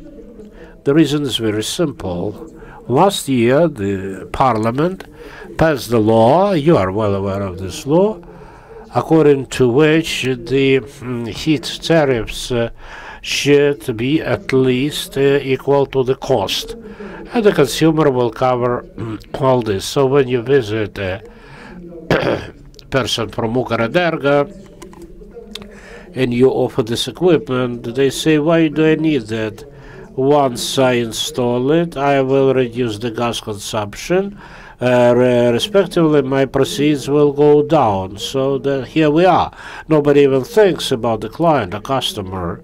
We thought we would talk to the regulator, Ukrainian regulator, in the energy sector, and we said, let's establish a tariff for this emitted heat, the heat which is wasted, and actually we were lobbying this topic, and then we had the law number 09, which defines that the waste heat would be priced as 0.9% of the produced heat. So now the gas tariffs have changed. This utilizer will help with efficiency, but again, the regulator, we asked them, do they agree that this is the alternative energy? They say no, the combustion gases are not yours. They are owned by heat municipal agency. And I tell them they don't care what tariff are used for heat. They will never get into this effort. We have private businesses who are ready to install these economizers at their own expense. You increase your profitability. Well, if a private business installs such economizer on a boiler plant of 10 megawatts, it pays off within 2 years, while the boiler plant consumes 10% less of gas. No other way of modernization of your boiler plant would result in such a quick reduction of gas consumption. The regulators say, no, we are against that. That will be a separate licensee. I mean, what fuel do you use? We say we use smoke. They say, well, do you buy the smoke? We say, no, it's generated, so it's not yours. So unfortunately, this topic is stuck somewhere at the level of the regulator, regulating authority. Well, they seem to have the progressive people. They are expected to understand all that. I don't want to blame anybody of lobbying the gas consumption, but I think about somebody who is really reluctant to reduce the gas consumption rates. I will get back to the consequences later. Another problem very relevant to these economizers. If you take Kyiv, you can see a lot of construction. Well, but for smaller towns especially, there is a problem of stacks for combustion gases. Actually, now these stacks suffer because they are underutilized. According to our standards, the stack made of bricks should be heated. If it's not heated in winter time, it will get destroyed. It will fall apart. So if they still had the same heat load, the stack would need the temperature of 150 degrees, but now the load reduced 3 times. You still need to even increase more the temperature of your smoke. But nobody does that because the regulator in this case does not allow for additional tariff to increase the smoke temperature, the combustion gas temperature, and thus the stacks are running real risk. So the economizer actually that we deliver includes the new stack for combustion gases as part of the delivery. So in addition to just reusing the heat of combustion gases, you get the new stack. So on the left-hand side, you can see the old The stack boiler plant on the right-hand side, these are new stacks made from stainless steel with all necessary parameters. So this is the diagram where we can see the levels, extent to which we can produce additional heat. We're talking about energy efficiency, right? So if you take as the baseline the typical boiler, the economizer would generate you 4 additional percent of the heat. So instead of 100 megawatt, you make 104.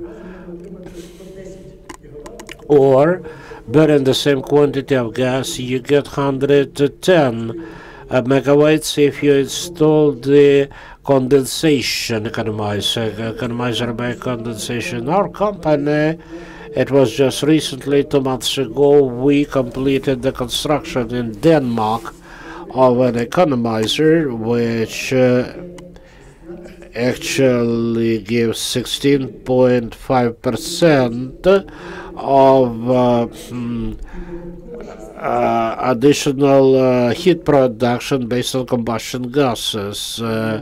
It's already operational, yes. Of course, they use the heat pump there too. But again, the payoff period still wouldn't be more than 2 years or 2 years and a half. But now this is the heat that we just throw away. And this is a source, potential source for our energy efficiency. And when we hear from the top levels of the government the continuous increase of tariffs, any policies that they implement just leads to another increase of tariffs. But in addition to the stick, we need to suggest to the people a carrot. We need to advise them where they can save. This is a very simple subject matter, and all you need is the goodwill of decision makers, and they certainly should allow the private businesses to install the equipment of this kind. Later on I will share potential results of it, but now I'd like our outcomes. These economizers can be installed not only on the boiler plants but also on biomass boilers. A year ago we completed construction in Ivano-Frankivsk, the city of Ivano-Frankivsk, a 4 megawatt boiler plant with economizer, and in addition to 4 megawatt produced by this boiler, we obtained another megawatt at cooling down the combustion gases. So every 5th truck of this wood chips is not needed, because and more importantly, this equipment actually washes all these emissions into the treatment system, and this is the smoke that you get from your stack. This is the smoke after the economizer.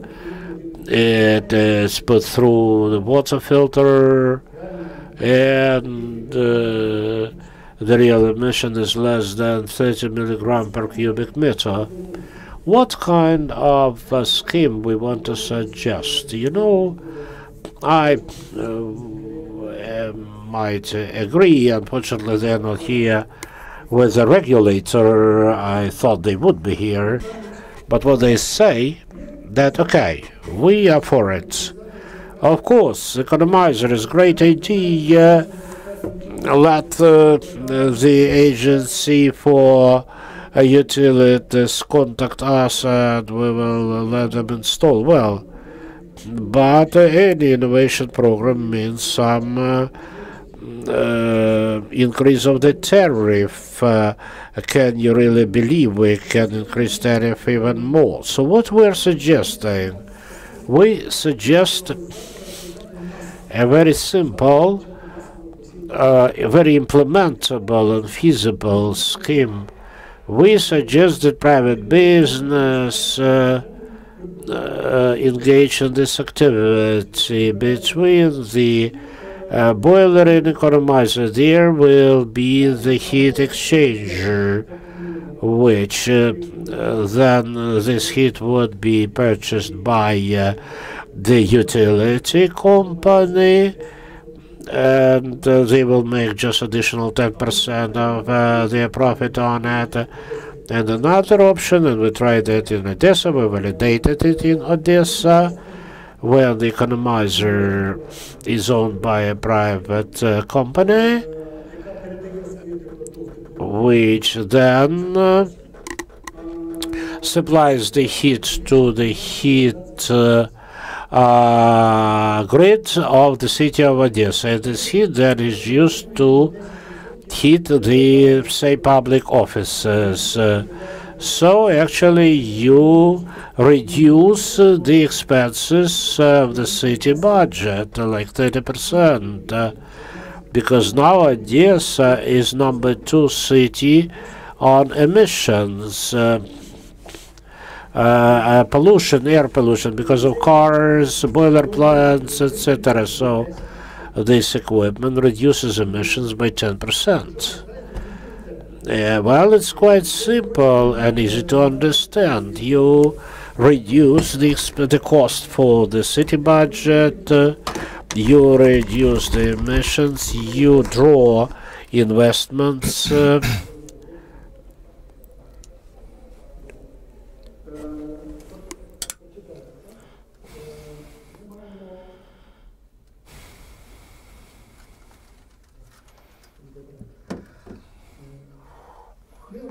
So we have calculated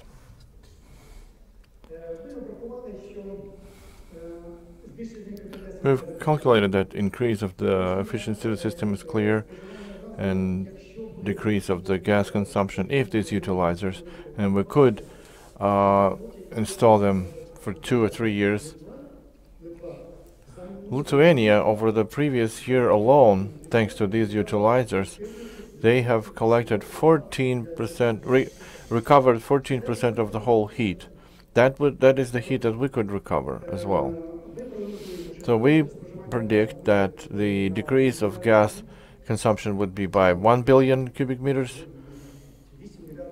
Well, it's a big number. Decreased budget spending, about 1 billion hryvnia. Decrease of heat pollution in EU countries, and I think our moderator will tell me if I'm wrong. In some countries, including Germany, that's there is this idea of heat pollution. If you emit heat that you should have consumed, you pay additional tax. And attracting investments.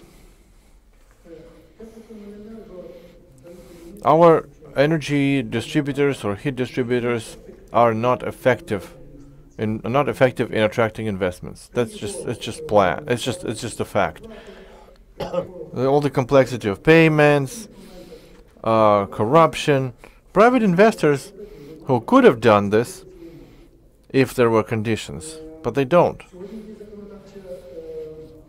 There is legislative support. There is a so-called Law 09 that allows to sell this heat for 90% of the tariff. What we're missing is we have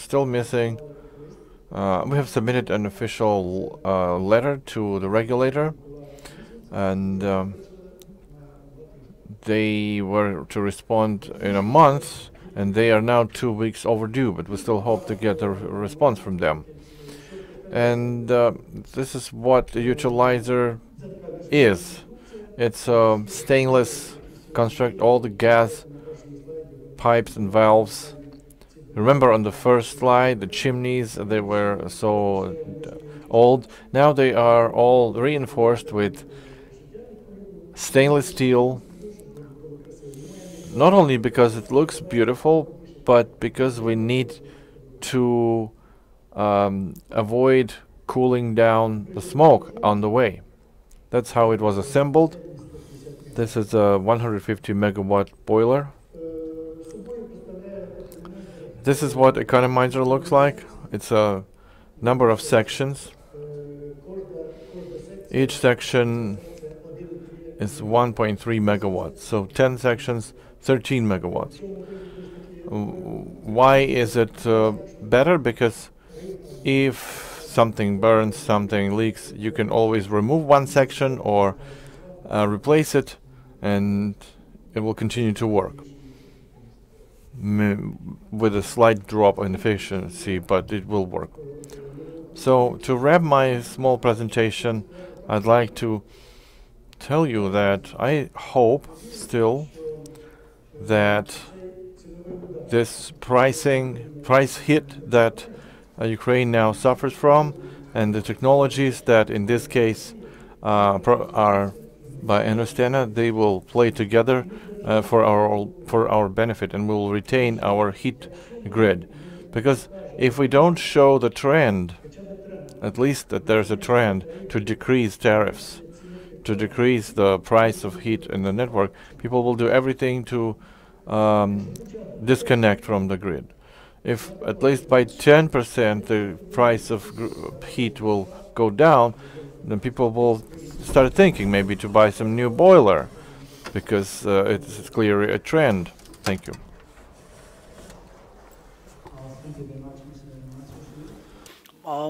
We will keep questions for the last round, but just a couple of comments. It's very curious from your practical example that it's like there's a lot of talk in Europe about the circular economy, which is,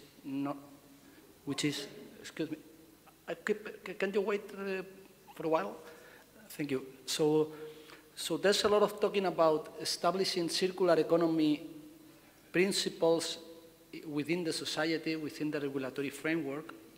Circular economy meaning either waste heat, like in this case, or wasted materials, because this is money going out, in this case, into the air. So it's really strange to hear that.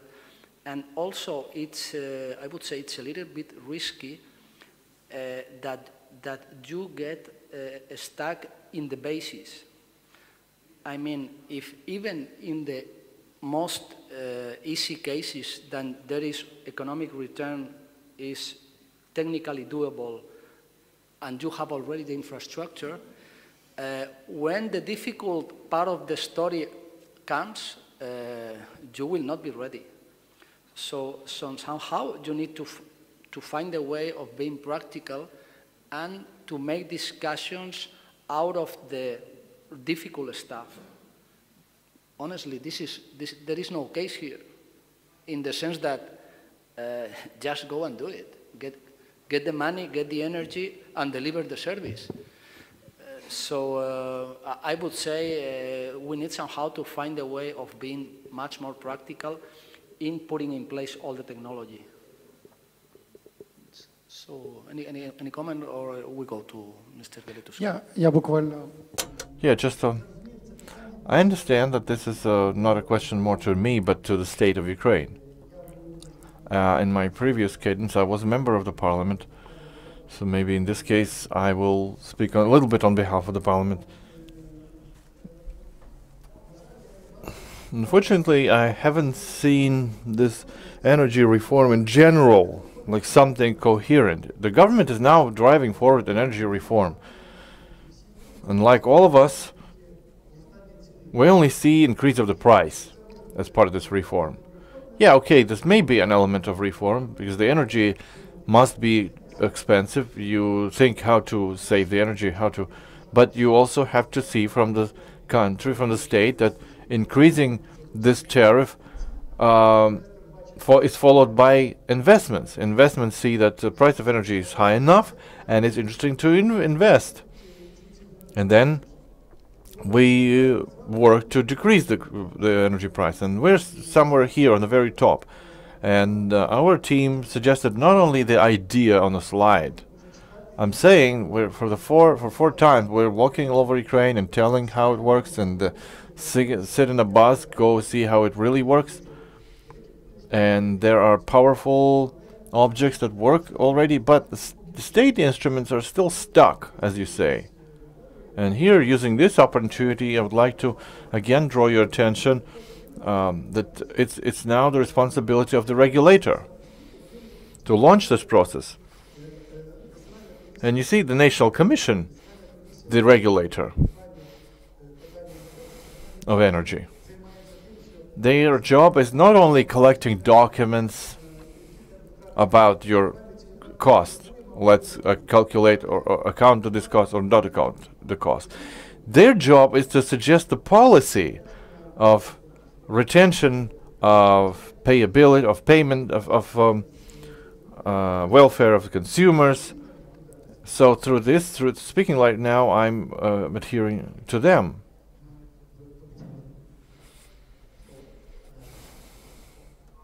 We give the floor to Mr. Galetuska and then questions.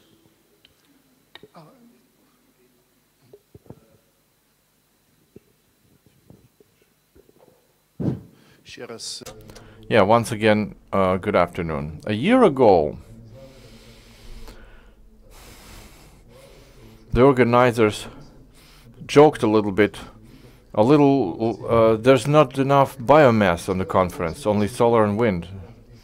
And this time around, we see much more biomass as a topic covered in the conference. So thank you for that. So I will speak now about things that I didn't talk about in today's presentation. So let me begin with Germany. Germany is one of the leaders in renewable energy. You all know that. But where does renewable energy develops in Germany? Electricity. 40% of electricity in Germany is renewable. But they have another plan to cut by 40% the CO2 emissions, greenhouse emissions, by 2020. And now they have delivered all the plans on the electricity, 40%, and they are well in time by 2020. Whereas by green gas, they are not within the schedule. They wanted to achieve minus 40% of greenhouse gases. Now what they succeeded is achieving minus 28. So why? They were so successful in electricity, but green gas is not so successful. They are behind the schedule by half because they don't deal with heat. And they had recognized that.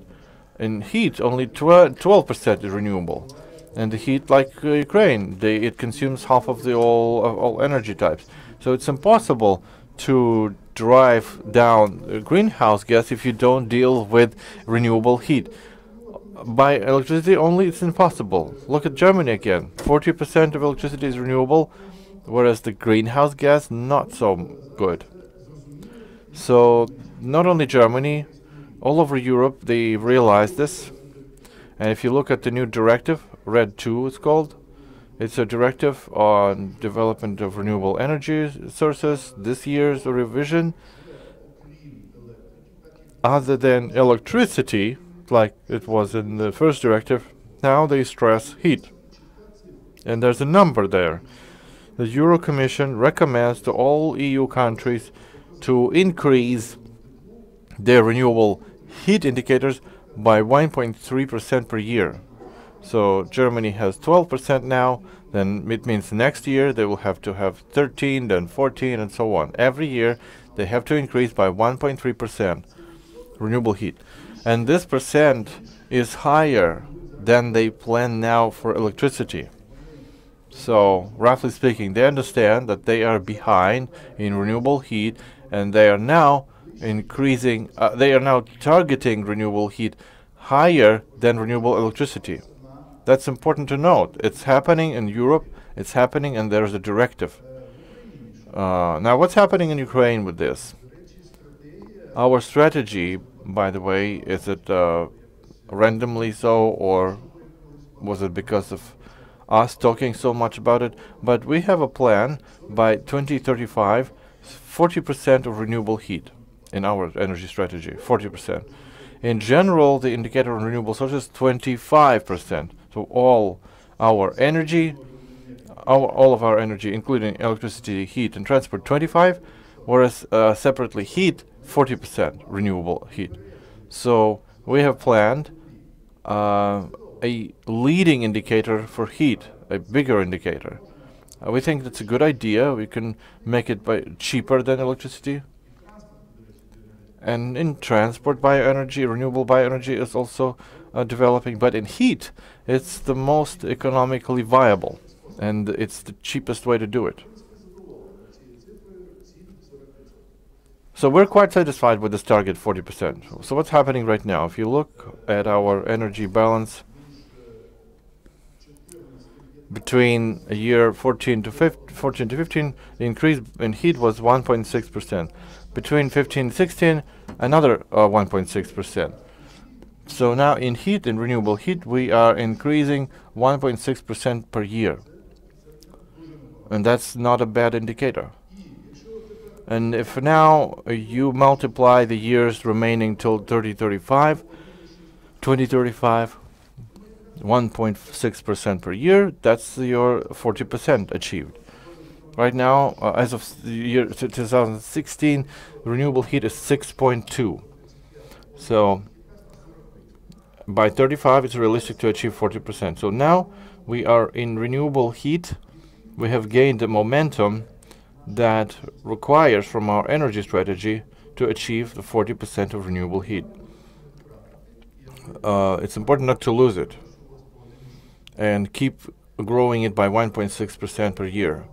Now let's talk about other things.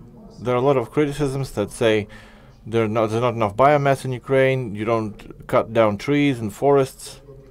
Well, in 5 years of association, we have heard about it on every seminar. We have our response to that. First of all, we don't plan to cut down forests. 100%, no, we don't. Forest is a source of fuel, but we are only using felled trees, so lumber, because you know, there are bent and crooked trees, so the non-commercial lumber. And last week in Lviv there was a forestry academy, and they assessed that in modern Ukrainian forest only 40% of the wood can be used as commercial lumber.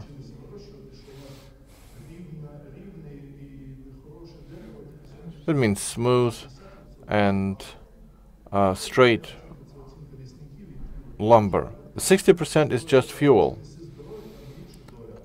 If it's a more healthy forest, then maybe a percentage of commercial lumber is higher.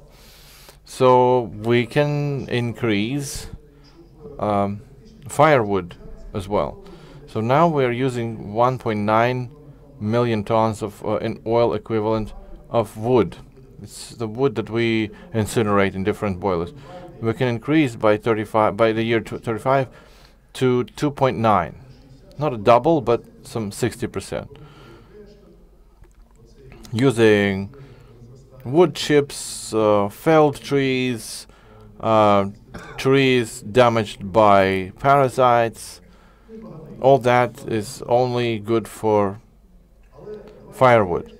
But 2.9 is still not enough to develop bioenergy, because strategy says 11 million tons of oil equivalent. So out of 11, only 2.9 comes from firewood. Everything else comes from agricultural waste and energy crops. So this is where Ukraine stands as the biomass Klondike. We have the biggest square of arable land, which produces a lot of waste, straw, husk, and so on and so forth.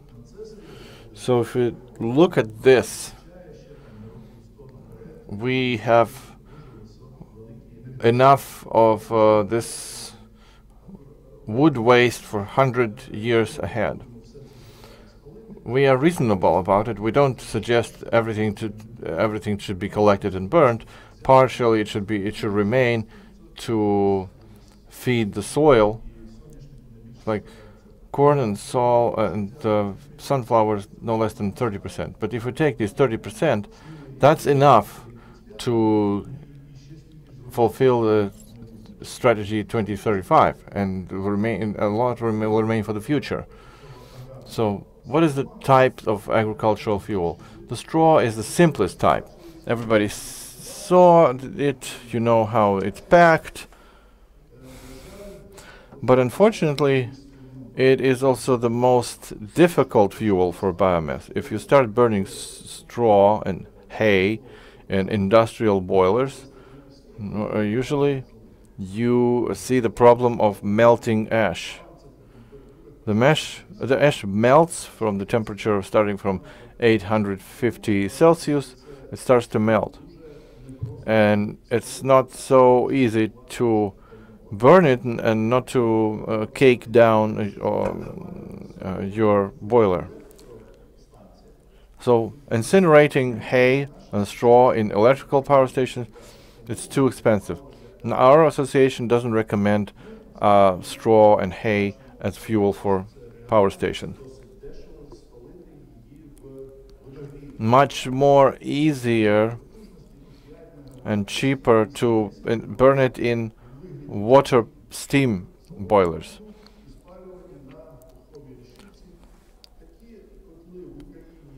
When it's incinerated on movable mesh. There are two such boilers in Ukraine, in Nikopol and Ptahovo.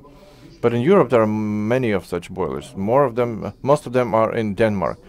You can see boilers where the hay is incinerated on movable mesh, and since the mesh or grate is aerated by cold air, the ash is not melting.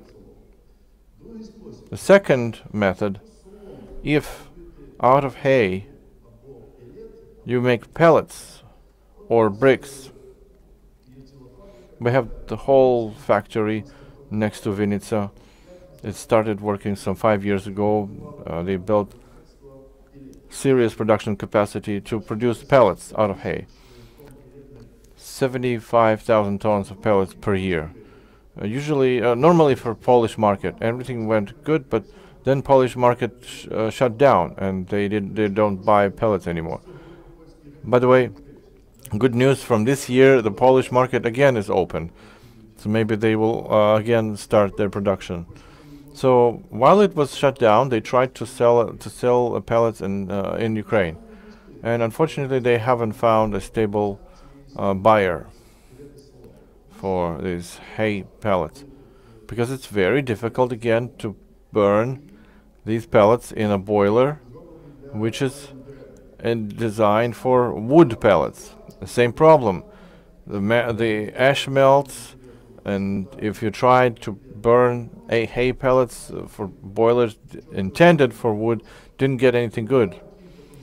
There are several designs in the world that can incinerate hay pellets, and these boilers are very expensive. So they tried it.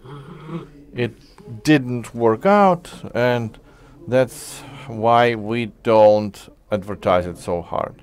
But there's another thing, bricks. When you produce bricks, the Europeans call it Euro lumber or Euro firewood. It's a compressed biomass, husk, stems, dried, and dehydrated, and pressed, with a hole in the center for air to come in. So it's a simple thing, and this brick is incinerated in the simplest boiler, like an oven somewhere in a village house, and a boiler with the simplest grating, and it burns no problem. So now, if you want to work with hay, we see two ways only. Either produce bricks, sell it to the people. People will buy those bricks if it really is competitive with gas and with firewood. Because when the price for gas went up, people started using firewood. And where firewood works well, the bricks won't compete. But we have central Ukraine, southern Ukraine, where they don't have much firewood. or the firewood is too expensive. So for these regions, the briquettes like this are very promising. It's a great field for businesses to mass produce these bricks, sell it to the people. And the second niche is for small businesses. Boilers up to 200 kilowatts, where you load the bricks manually. Small shops, small hotels, municipal, small objects, school, 200 kilowatt boiler. This briquette is very competitive and promising. Now let's talk about corn. If you really properly bulk the corn, then this biomass is very close to firewood. We did some lab analysis of corn husk. Their melting temperature is 1050 or 1100 degrees.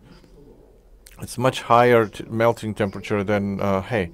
And you can take anything from corn, husk, stems, hay. Everything is very similar to firewood. So those of you who will produce pellets from corn and all the corn waste, you may have your customers among all boilers intended for firewood, including power stations. Right now, there's a lot of interest to electrical heat stations for biomass, but usually they want to build this power station. They found a place. They start looking into the raw commodity. They see that there's not enough firewood, and normally they end this idea because there's no firewood. It's hard to buy, and they stop the project. Don't stop. Look at other types of biomass. Look at corn.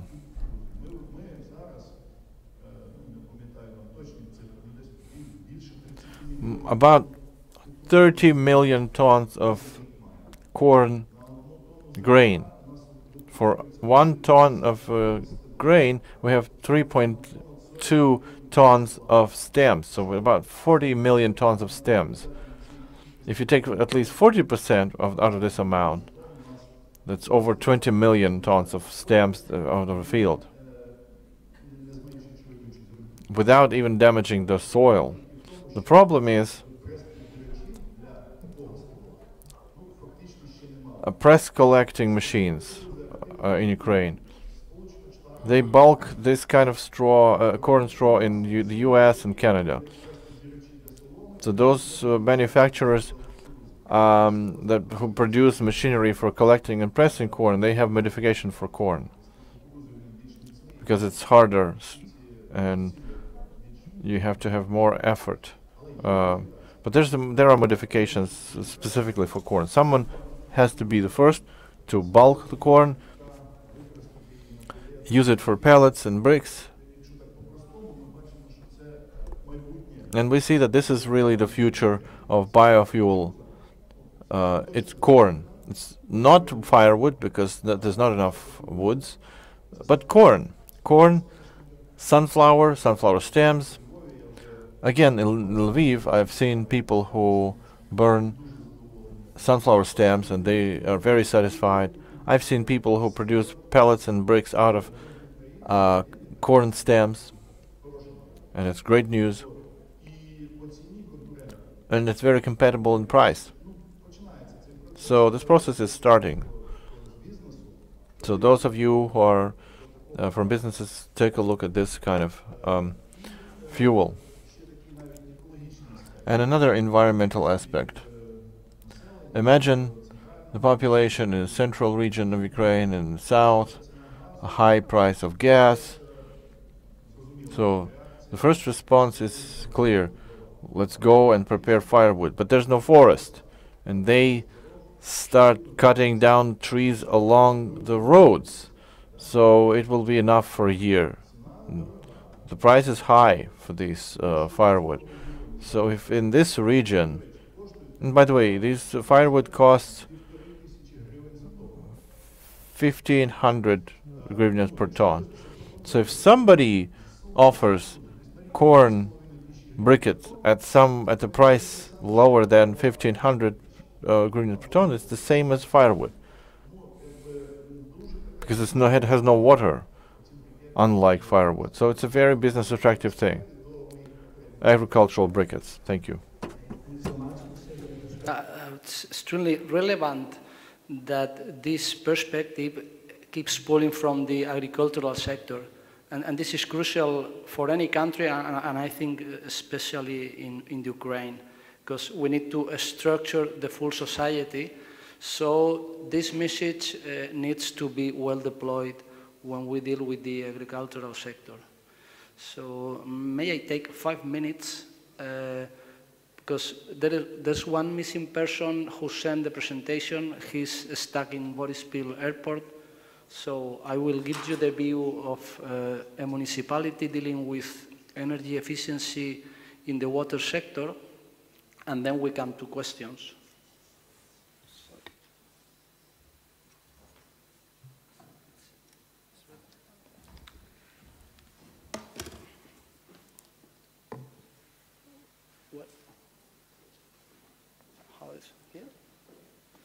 So just to give you the perspective, while I was walking around in my city and I meet the local water distribution supplier, and my surprise was that they were talking about energy efficiency, and I didn't got the point. If you are invoicing me at home the water, why are you talking about energy efficiency? So it seems like this company started to take seriously how to manage energy for their own operations when distributing water. So the pumping stations, all the water distribution network of the city, wastewater treatment plants, and they start learning, taking information about energy use, how well they are distributing the water across the system. So they grow in a specific department, 4 or 5 motivated persons, and they develop with digitization technology, with IT technology, and all the sensoring across the network, an energy efficiency platform, which nowadays they are proposing to different cities and even to the industry. That for me was really surprising. It seems like the industry is the place for very specific names, and these guys from the water sector said, we learned so much about energy efficiency in the water that we can sell our product to the industry. So, Valentina, is it working? Okay, so then missed the opportunity, I'm sorry, but just to reach the idea that whenever we are dealing seriously with energy efficiency, it changed the way that in any organization you do things. And this is the end of the, well, at the end of the day, this is a crucial target also for the city environment. So I think there are a couple of questions, please.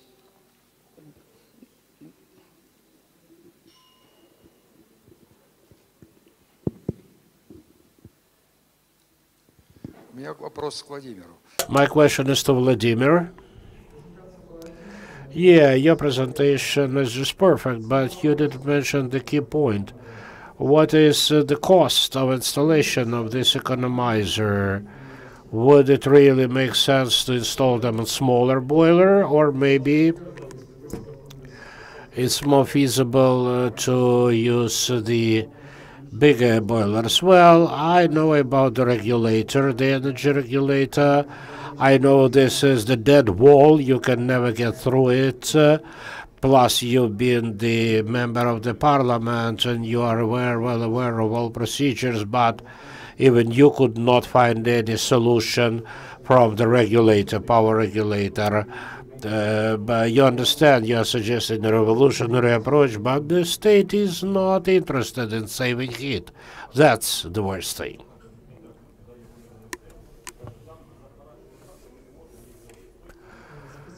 Well, thank you. Let me be just optimistic for now. Point one, the regulator. The regulator now is staffed with new people, and I talk to them. They do understand that this has to be done. Another side of the story is that they're all afraid of this. Well, their principle is, if it works, don't fix it, you know. That's their stand, their position.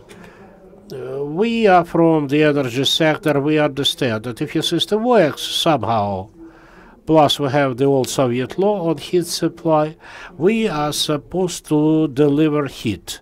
Nobody ever discussed the price. I hope they will hear me. I have regular meetings with the experts, so the process is going on now. The price and the cost. Very briefly. Well, your return payoff period will be 3 years at the longest, because for major power plant that means 10 million euros, for smaller one this is 300,000 euros, but talking about the feasibility, well, you need to start from 5 megawatts. Well, if the capacity is lower, then probably it's not feasible.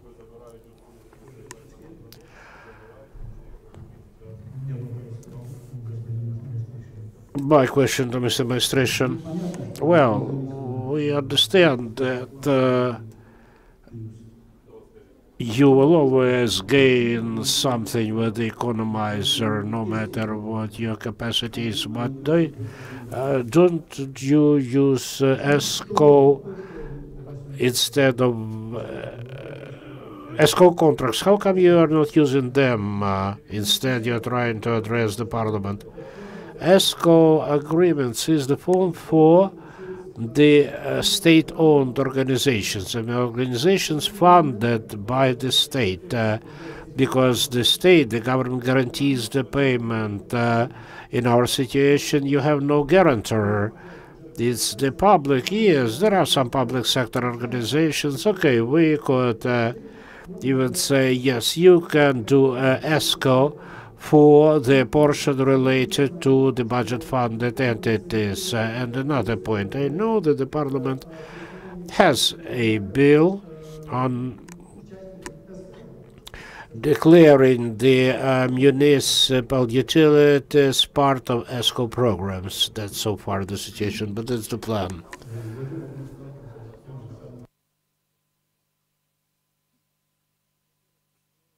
We face the same problem that your company.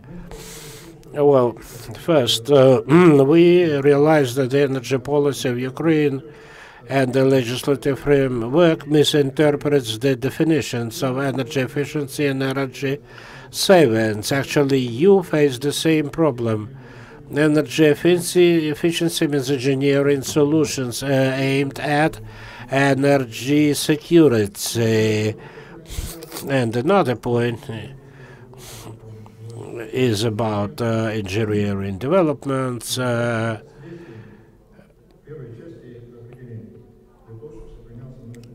So, in order to preserve the engineering and scientific potential in Ukraine, you certainly need to work on it too. And secondly, we do not have the so-called culture of energy efficiency, which would mean the definition of energy efficiency when applied to the industry.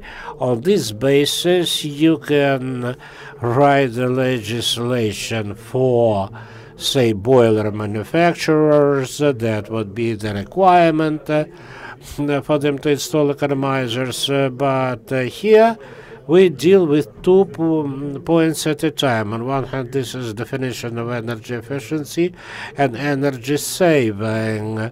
If you reduce the gas consumption by 10%, this is energy saving. This is a comprehensive thing. While energy efficiency is that you use the heat from combustion gases to reduce the consumption. So I think still it's all about the definitions as provided by the law. That's the basis for us to move forward. And I think we need very conservative legislation applicable to all heat producers. A very brief comment. Thank you. I need to say that we also work with the Ministry of Regional Development. That's another counterpart. They are supportive to this idea. And recently I had a meeting with the first deputy minister, and he said, let's look at Lithuania. What kind of requirements they have?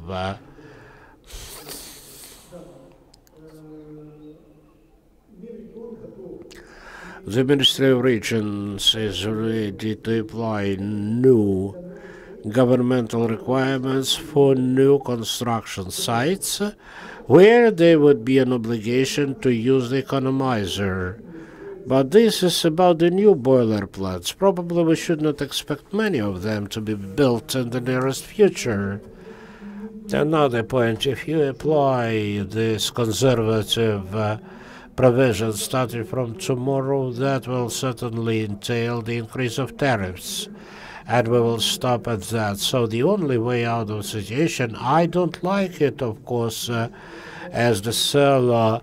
I don't like the idea of involving private business. It would be more interesting to trade with the government, but government is reluctant, so we had to choose the private businesses counterparts. And another argument that yesterday I presented to the regulator.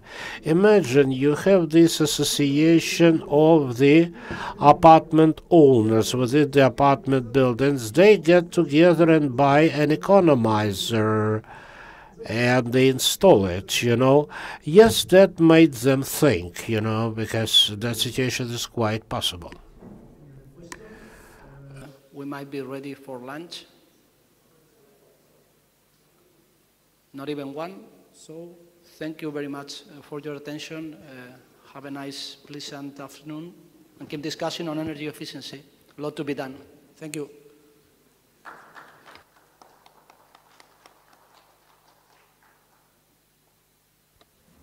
Dear Jose, dear speakers, we very much appreciate all such interesting discussion, this panel discussion. And ми хотіли б запросити всіх на... We would like to invite you all for lunch.